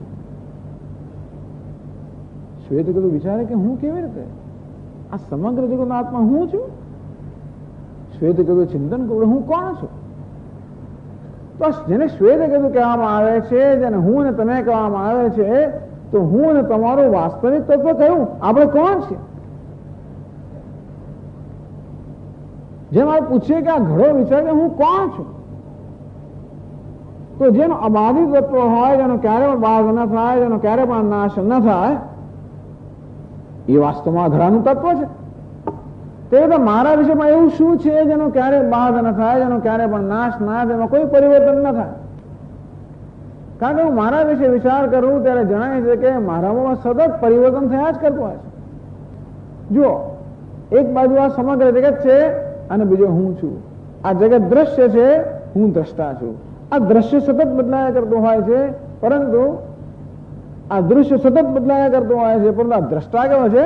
બદલાયા વગરનો. હું આમ જોઉં તો પેલું દ્રશ્ય, આમ જોઉં તો આ દ્રશ્ય, આમ જોઉં તો પેલું દ્રશ્ય. આમ દૃશ્ય સતત બદલાયા કરે, આ દ્રષ્ટા કેવો છે? બદલાયા વગરનો. ચાલો, આ દ્રષ્ટા એટલે કે હું, એ પણ હું એ બદલાયા કરતો હોઉં છું. હું જયારે બોલતો હોઉં ત્યારે વક્તા કહેવાઉં, સાંભળતો હોઉં ત્યારે શ્રોતા કહેવાઉં, વળી પછી વિચાર કરતો હોઉં ત્યારે મનતા કહેવાઉં, ક્યારેક વળી સુખી હોઉં, ક્યારેક દુઃખી હોઉં, ક્યારેક વળી મારા પિતાની સમક્ષ હું પુત્ર બની જાઉં, અમારા ગુરુજી આવે તો હું શિષ્ય બની જાઉં. હું દ્રષ્ટા ખરો, આમ છતાં હું પણ સતત બદલાયા કરતો હોઉં છું. આ બધા બદલાયા કરતા હું ની અંદર એવું કશું છે તે બદલાતું ના હોય, એને સત્ય કહેવાય તે બદલાતું ના હોય. આ તો બહુ ઓછું થઈ ગયું. પ્રાણન્નેવ પ્રાણના ભવતી વદન વાક પશ્ચન ચક્ષુ શૃણવન શ્રોત્રમ મનવાનો મનઃ. ઉપનિષદે અકૃષ્ણો હિ સહ. હું જેને મારી જાતને વક્તા, શ્રોતા, મનતા, સુખી, દુઃખી, કરતા, ભોગતા, પિતા, પુત્ર આ માનતો ત્યારે અકૃષ્ણ. આ તો મારું અધૂરું જ્ઞાન છે. તાની અસ્તેતાની કર્મ નામાની એવા. આ તો બધા કર્મ નામ છે, અર્થાત જે પ્રકારની ક્રિયા કર્યો એ પ્રકારના નામ, જો વેશ ભજવ્યો એ પ્રકારનું મને નામ મળે. તેથી અત્યારે વાણીમાં અહમ ભાવ ધરાવીને હું વક્તાનો વેશ ભજ્યો, હું વક્તા કહેવો, પણ મારો વેશ છે. સાંભળતો હું શ્રોતા કહેવો, એ પણ એક વેશ છે. જેમ કે આ સ્ફટિક હોય, એ સ્ફટિક આ વિચાર કરો, આવી જાતનો એક રંગ હોય તો સ્ફટિક કેવો દેખાય? આ પાસે રંગનું નામ તો ભૂલી ગયું, આ રંગ કયો છે? અચ્છા, આપણે આ રંગ પર આવો. આ સ્ફટિક કેવો છે? તો કે વાદળી છે. પછી એવા બધા રંગ છે ને કે જેને નામો પણ ખબર ના હોય, મુશ્કેલી છે. આ બીજો આ કેવો છે? કથ્થઈ છે. પછી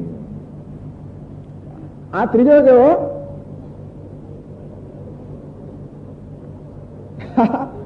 તો કે ભગવા રંગનો છે. આ ચોથો કેવો? તો કે લીલા રંગનો છે. આવી રીતે એક જ સ્ફટિક આવો જુદા રંગનો દેખાતો હોય ત્યારે વિચારો થાય ને સ્ફટિકને હું કોણ છું? એકવાર સ્ફટિક અરીસામાં જોયો તો કેવો દેખાય? લાલ દેખાવ તો હું લાલ છું. બીજી વાર અરીસામાં જોયે તો પેલું કપડું બદલાઈ ગયું, પછી સ્ફટિક અરીસામાં જોયે તો કે હું તો ભૂરો છું. વળી કપડું બદલાયું, સ્ફટિક અરીસામાં જોયે હું તો વળી કેસરી છું. પાછું કપડું બદલાયું, સ્ફટિક અરીસામાં જોયે હું તો પીળો છું. આમ સ્ફટિક જયારે તો હું પીળો છું, લીલો છું, લાલ છું, કેસરી છું, ભૂરો છું, ત્યારે સ્ફટિકને પ્રશ્ન થાય ને હું કોણ છું? હું જો ભૂરો હોઉં તો લાલ કેમ હોઈ શકું? હું લાલ હોઉં તો લીલો કેમ હોઈ શકું? હું લીલો હોઉં તો પીળો ના હોઈ શકું? હું લીલો છું ને પીળો પણ છું ને લાલ પણ છું ને. એનો અર્થ એ થયો કે લીલો, પીળો, લાલ, ભૂરો આ બધા છે, આ તો મારા વેશ છે. કોઈ ઉપાધિને કારણે, વસ્ત્રરૂપી ઉપાધિને કારણે સ્ફટિકે ધારણ કરેલા ભિન્ન ભિન્ન વેશ છે. અંતો પછી પ્રશ્ન થાય કે સ્ફટિકનું વાસ્તવિક સ્વરૂપ કયું? આ બધા વેશની અંદર જે સર્વવ્યાપ્ત છે. આત્મા એ તે ઉપાસિત. પેલો અભિનેતા અનેક બધા વેશ ધારણ કરતો હોય, હમણાં રાજા બનીને આવે, પછી ભિખારી બનીને આવે, વળી પ્રધાન બનીને આવે, વળી પછી સાધુ બનીને આવે, આમ અનેક પ્રકારના વેશ લઈને આવતો હોય તો એ કોણ છે? જે આ બધા વેશમાં વ્યાપ્ત છે અને સાથે આ બધા વેશથી પર છે. જેમ કે આ સ્ફટિક બધા વેશમાં વ્યાપ્ત છે, બધા રંગમાં વ્યાપ્ત છે, સાથે સાથે બધા રંગથી પર છે. જે સ્વયં આવો નિરંગ હોય એ જ અનેક પ્રકારના રંગ ધારણ કરી શકે. જે સ્વયં શુદ્ધ હોય એ અનેક પ્રકારની અશુદ્ધિઓ દેખાડી શકે. જે સ્વયં નિરાકાર હોય એ અનેક પ્રકારના આકાર ધારણ કરી શકે. તેવી રીતે જે સ્વયં સર્વ વેશથી મુક્ત હોય એ જ બધા વેશ ધારણ કરી શકે. જે ભિખારી પણ નથી, ભિખારી છે અને છતાંય નથી. જે ભિખારી નથી, રાજા પણ નથી, શેઠ પણ નથી, સાધુ પણ નથી, પ્રધાન પણ નથી, એ જ આ ભિન્ન ભિન્ન વેશ ધારણ કરી શકે.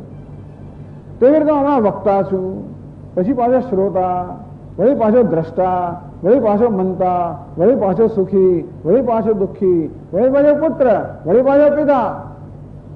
આ બધા જણ તો હું કોણ છું? શ્વેત કે હમણાં અભિમાની, વળી પિતાએ કહેતા વળી પાછો નમ્ર, અભિમાની. પછી પૂછવામાં આવ્યું કે ભાઈ તને પેલું જ્ઞાન તને પ્રાપ્ત કર્યું કે જે જાણે તો બધું જાણે? તે તો મને ખબર નથી. નમ્ર બની ગયો. એકવાર અભિમાની, વળી પાછો નમ્ર, એકવાર ઉભેલો, વળી પાછો બેઠેલો, એકવાર ઉદ્દંડ, વળી પાછો નમન કરનાર. બધા બદલાતા જતા વેશની અંદર, સ્વાંગની અંદર એવું કયું તત્વ છે જે આ બધા બદલાતા ન બદલાતું હોય? આ બધા બદલાતા રંગની અંદર એવું કયું છે સ્ફટિક જે બદલાતો ના હોય? જે સ્વયં શુદ્ધ છે. અંતે તો મારી જાત વિશે પૂછ્યું એટલે ઉપનિષદ કહે છે આત્મા એતે ઉપાસિત. આ દ્રષ્ટામાં, શ્રોતામાં, મંતામાં, વિજ્ઞાતામાં, સુખીમાં, દુઃખીમાં, આ બધામાં એવું કયું છે એ સર્વસામાન્ય તત્વ છે, જે બધામાં રહેલું છે. કયું તત્વ છે? હું દ્રષ્ટા છું, હું શ્રોતા છું, હું મંતા છું, હું વક્તા છું. આ બધામાં કયું સામાન્ય તત્વ? હું છું, હું છું, હું છું, હું છું. સામાન્ય તત્વ. એવું ક્યારે ખબર પડે? ખબર ક્યારે પડે કે હું દ્રષ્ટા છું, શ્રોતા છું, મંતા છું? ખબર ક્યારે પડે? હું સભાન હોઉં ત્યારે ને. હું છું સાથે શું છું? હું સભાન છું, હું ચેતન છું. આ બે વસ્તુ આપણે કહી શકીએ. આપણે હું છું અને સભાન છું. હું છું અર્થાત સત, સભાન છું અર્થાત ચિત્ત. અંતેથી આ બધા બદલાતા વેશની અંદર એવું કયો અંશ છે જે બદલાતો નથી? અહમસ્મી સદા ભામી કદાચિત નાહમ અપ્રિય. હું છું, સદા ભાસું છું અને ક્યારે પણ મારી જાતને અપ્રિય નથી. સતત હું મારી જાતને પ્રિય છું. હું છું, ભાસું છું, પ્રિય છું. અસ્મિ ભામી પ્રિય, અસ્તિ ભાતિ પ્રિય. સત ચિત આનંદ. તો મારા વિશે એવું શું છે જેનો ક્યારે પણ બહાર થતો નથી?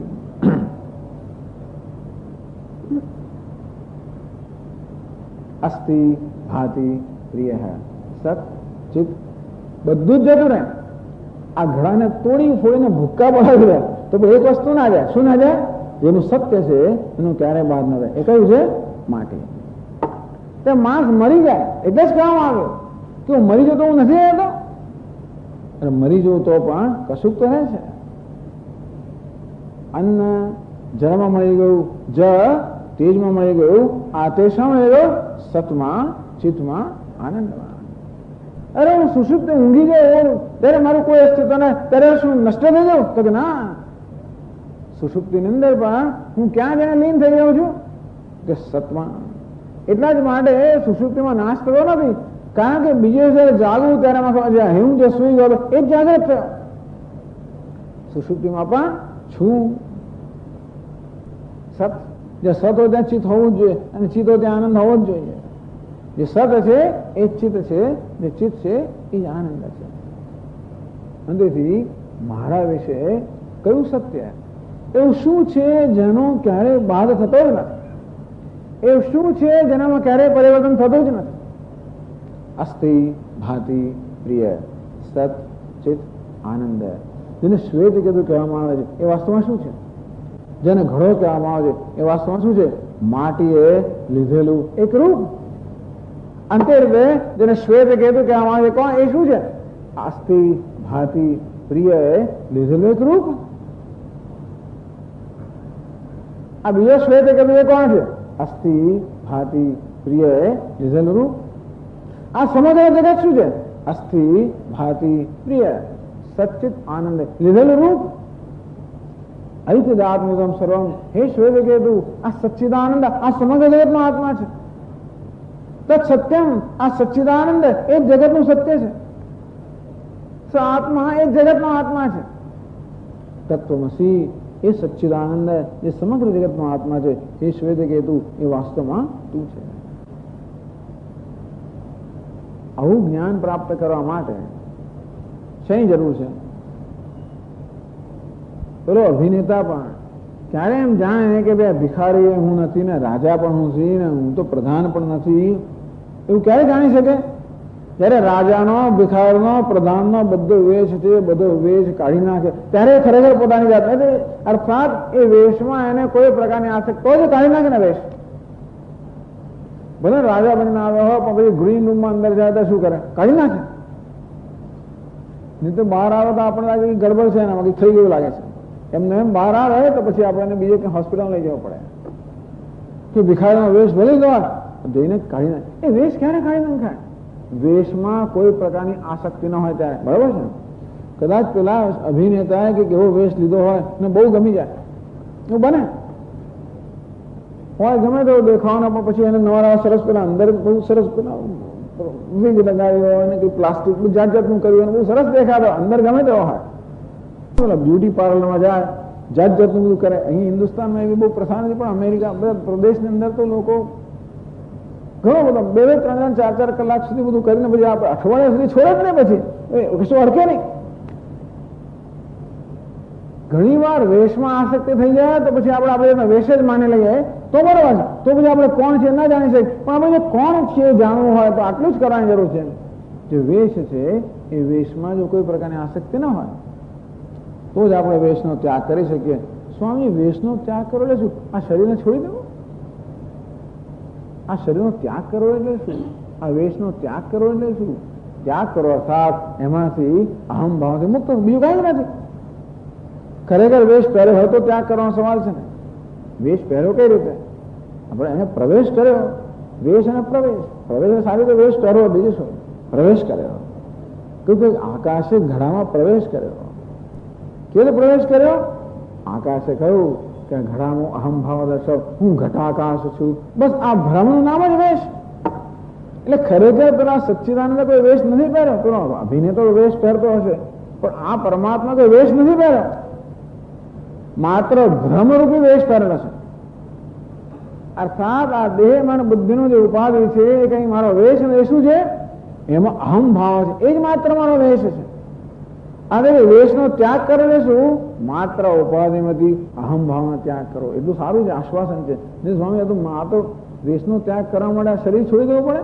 તો પછી હું રાહ જોઈશ, હમણાં મારા જ્ઞાન નથી જોઈતું. તો કે નહીં, આ વેશ છોડી દેવો અર્થાત પ્રેત્યાસ્માન લોકાદ અમૃતા ભવંતી. ઉપનિષદ કહે છે અસ્માદ લોકાદ પ્રેત્યા, આ લોકમાંથી અર્થાત ઉપાધિ અહમ ભાવનો ત્યાગ કરીને અમૃતા ભવંતી, એ અમર બની જાય છે.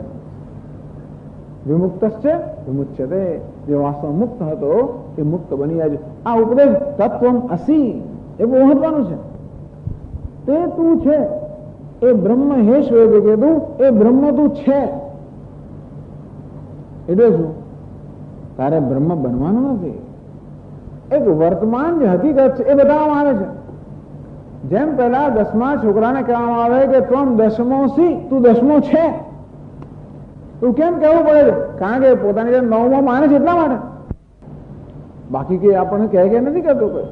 આવીને આપણે બહાર સ્વામીજી, તમે સ્વામીજી છો, થેન્ક યુ, એવું ક્યારે કહેવું પડે?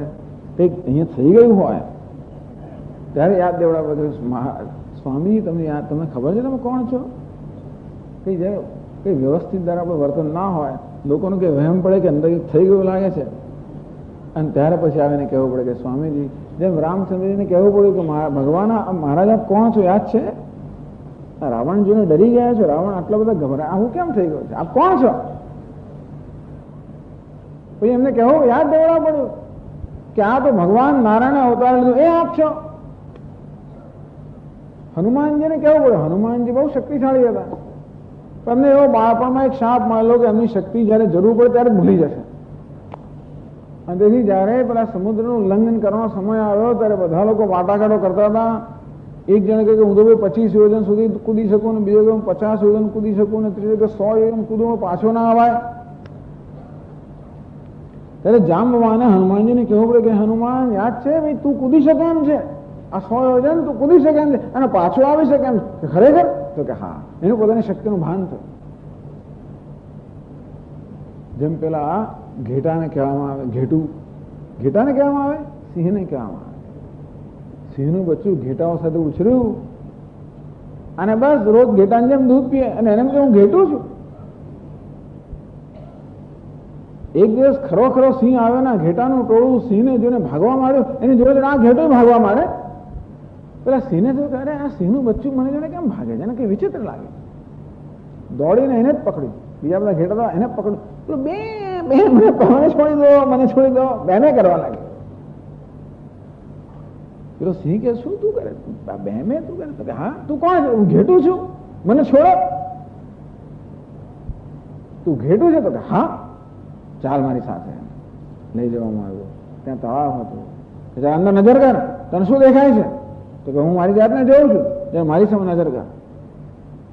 હવે અંદર જો, મારી સામે જો, અંદર કોણ દેખાય છે? તો કે હું તો તમારા જેવો છું. મારી સામે ફરી જાઓ, અંદર જો, તું કોણ છે? તો કે હું સિંહ છું. તું સિંહ છે. આ ઘેટાને જ્ઞાન થયું હું સિંહ છું. એવું કેમ કહેવું પડ્યું? કારણ કે પોતાની જાતને ઘેટું માને છે. આમ ઘેટાપણાનો ત્યાગ એટલે શું? માત્ર હું ઘેટું છું એ ભ્રમનો જ ત્યાગ, બીજા કશાનો ત્યાગ નથી. એટલું સારું છે.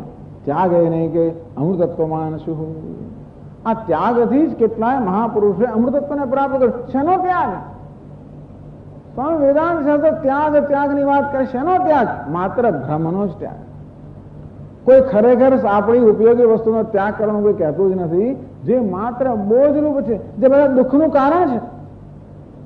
વેદાંત શાસ્ત્ર એક જ વસ્તુ કહે છે કે ભાઈ જે વસ્તુ દુઃખ આપતી હોય એને છોડી દો. સ્વામી એટલે જ ઘર છોડી દીધું મેં તો. ભાઈ ઘર દુઃખ આપે છે નહીં, પણ શું દુઃખ આપે છે?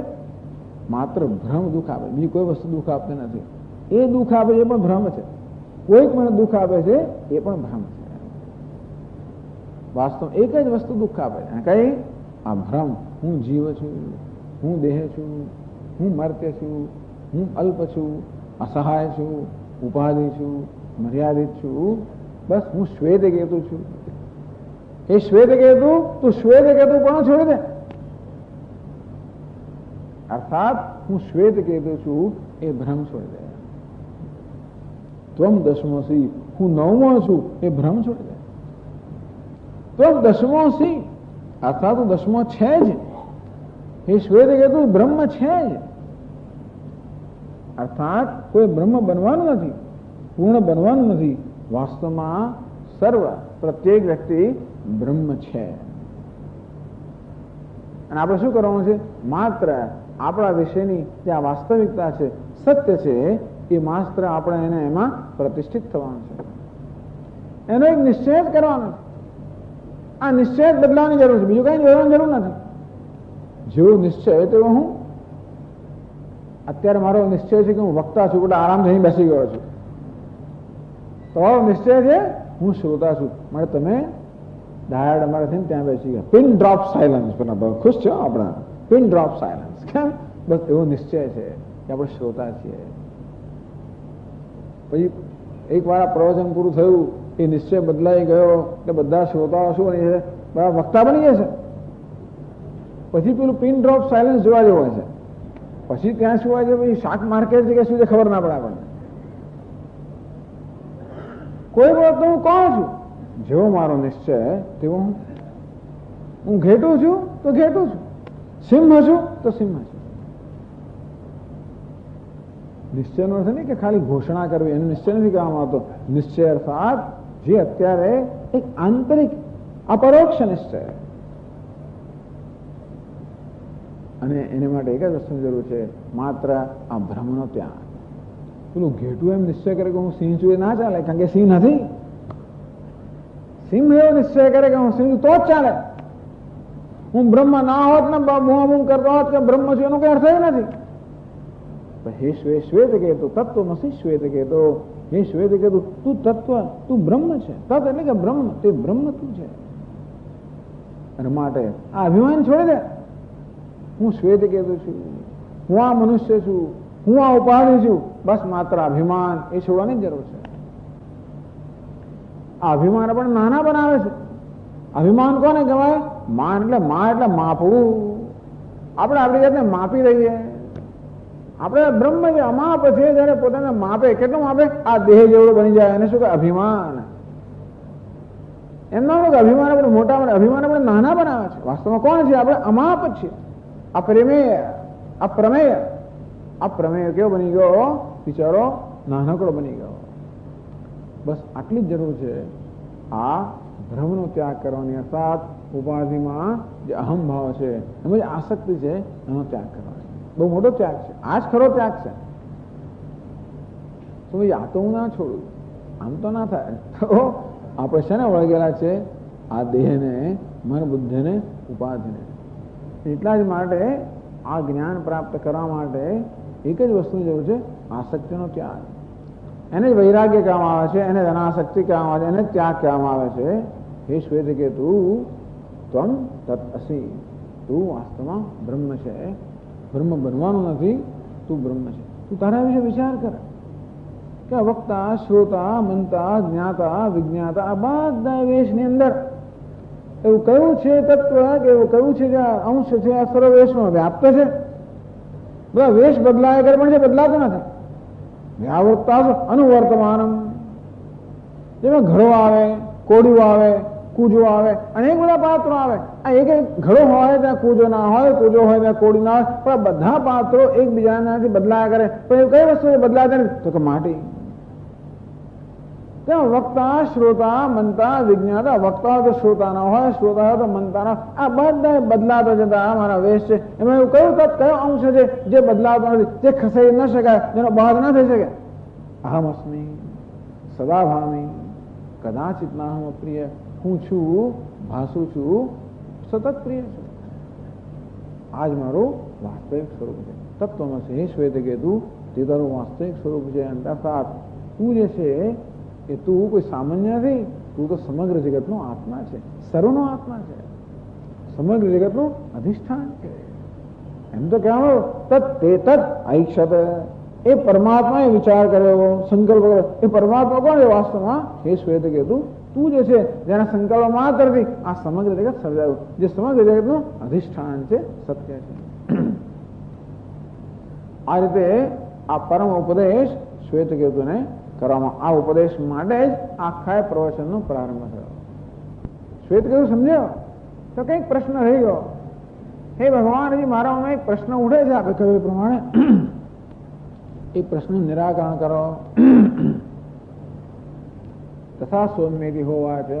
પિતાજી કે જરૂર, તથાસ્તુ, જે તારા પ્રશ્નનું નિરાકરણ કરશું. આ એક પછી એક પ્રશ્ન શ્વેત કેતુના મનમાં જન્મતા જાય છે. આ જ્ઞાન તો ઉપદેશ થયો, જ્ઞાન પણ થયું, પણ જ્ઞાનમાં જ્યાં સુધી કઈ સંશય રહી ગયા હોય ત્યાં સુધી એ જ્ઞાન સ્પષ્ટ ન થાય. માટે શ્રવણ પછી બીજું પગથિયું છે મનન.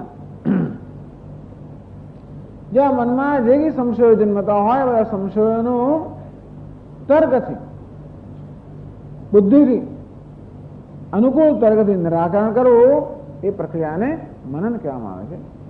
હવે પછી શ્વેત કેતુ એક પછી એક પોતાના મૂંઝવણો કે સમસ્યાઓ રજૂ કરતો જાય છે અને પિતાજી એક પછી એક એનું નિવારણ કરતા જાય છે. એની ચર્ચા આપણે આવતીકાલથી કરશું. આગળ ઓમ પૂર્ણમદ પૂર્ણમિદમ પૂર્ણાત પૂર્ણમુદચ્યતે પૂર્ણસ્ય પૂર્ણમાદાય પૂર્ણમેવાવશિષ્યતે. ઓમ શાંતિ શાંતિ શાંતિ. શંકરં શંકરાચાર્યં કેશવં બાદરાયણં સૂત્રભાષ્યકૃતૌ વંદે ભગવन्तौ પુનઃ પુનઃ. ઈશ્વરો ગુરુરાત્મેતિ મૂર્તિભેદવિભાગિને વ્યોમવદ્વ્યાપ્તદેહાય દક્ષિણામૂર્તયે નમઃ. ઓમ શાંતિ શાંતિ શાંતિ. હરિ ઓમ. શ્રી